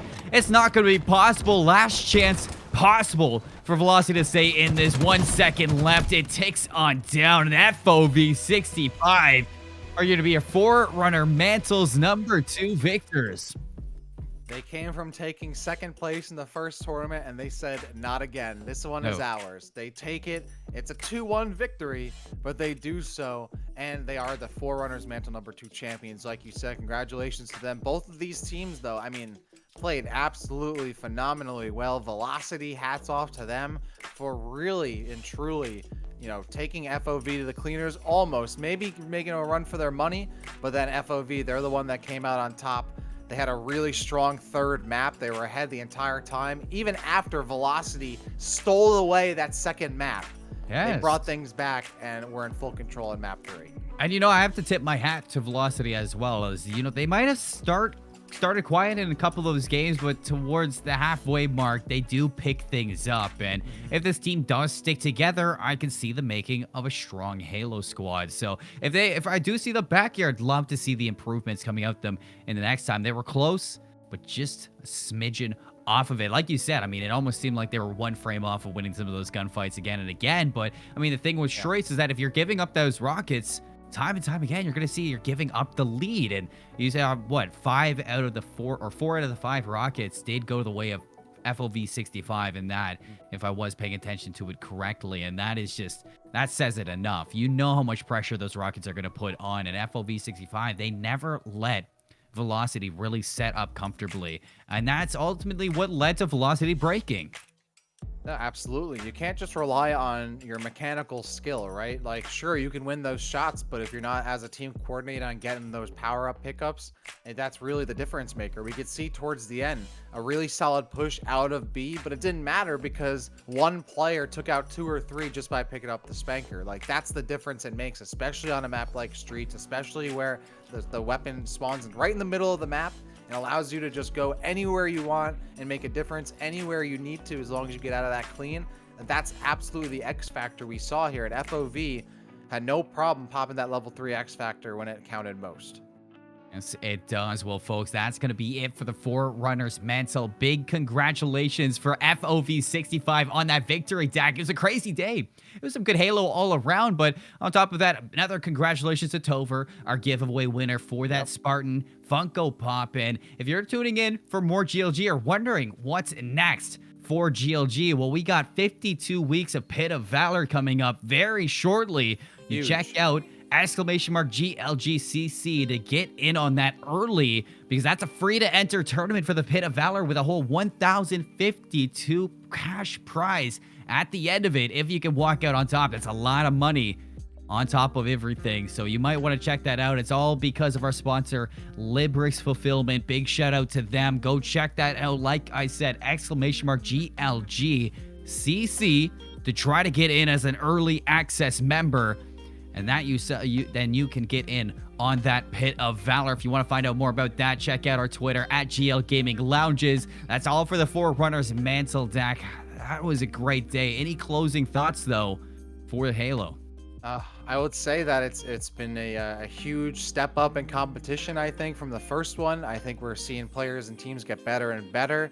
The experience you were talking about, it's starting to come through. We're a month into the game now. Yes, And that's, you know, the teams and players that have been grinding out since the beginning. Well, the results are starting to show. And I really have to give huge hats off to FOV. They came back after that second place in the previous tournament. They stayed together for the most part. They fielded 3 of their 4 players in the previous tournament, and they came out on top here with a big tournament win. So congrats to them for sticking together, getting that experience to pay off, and they came out on top. So I can't wait. Are they going to be our first Forerunners Mantle dynasty?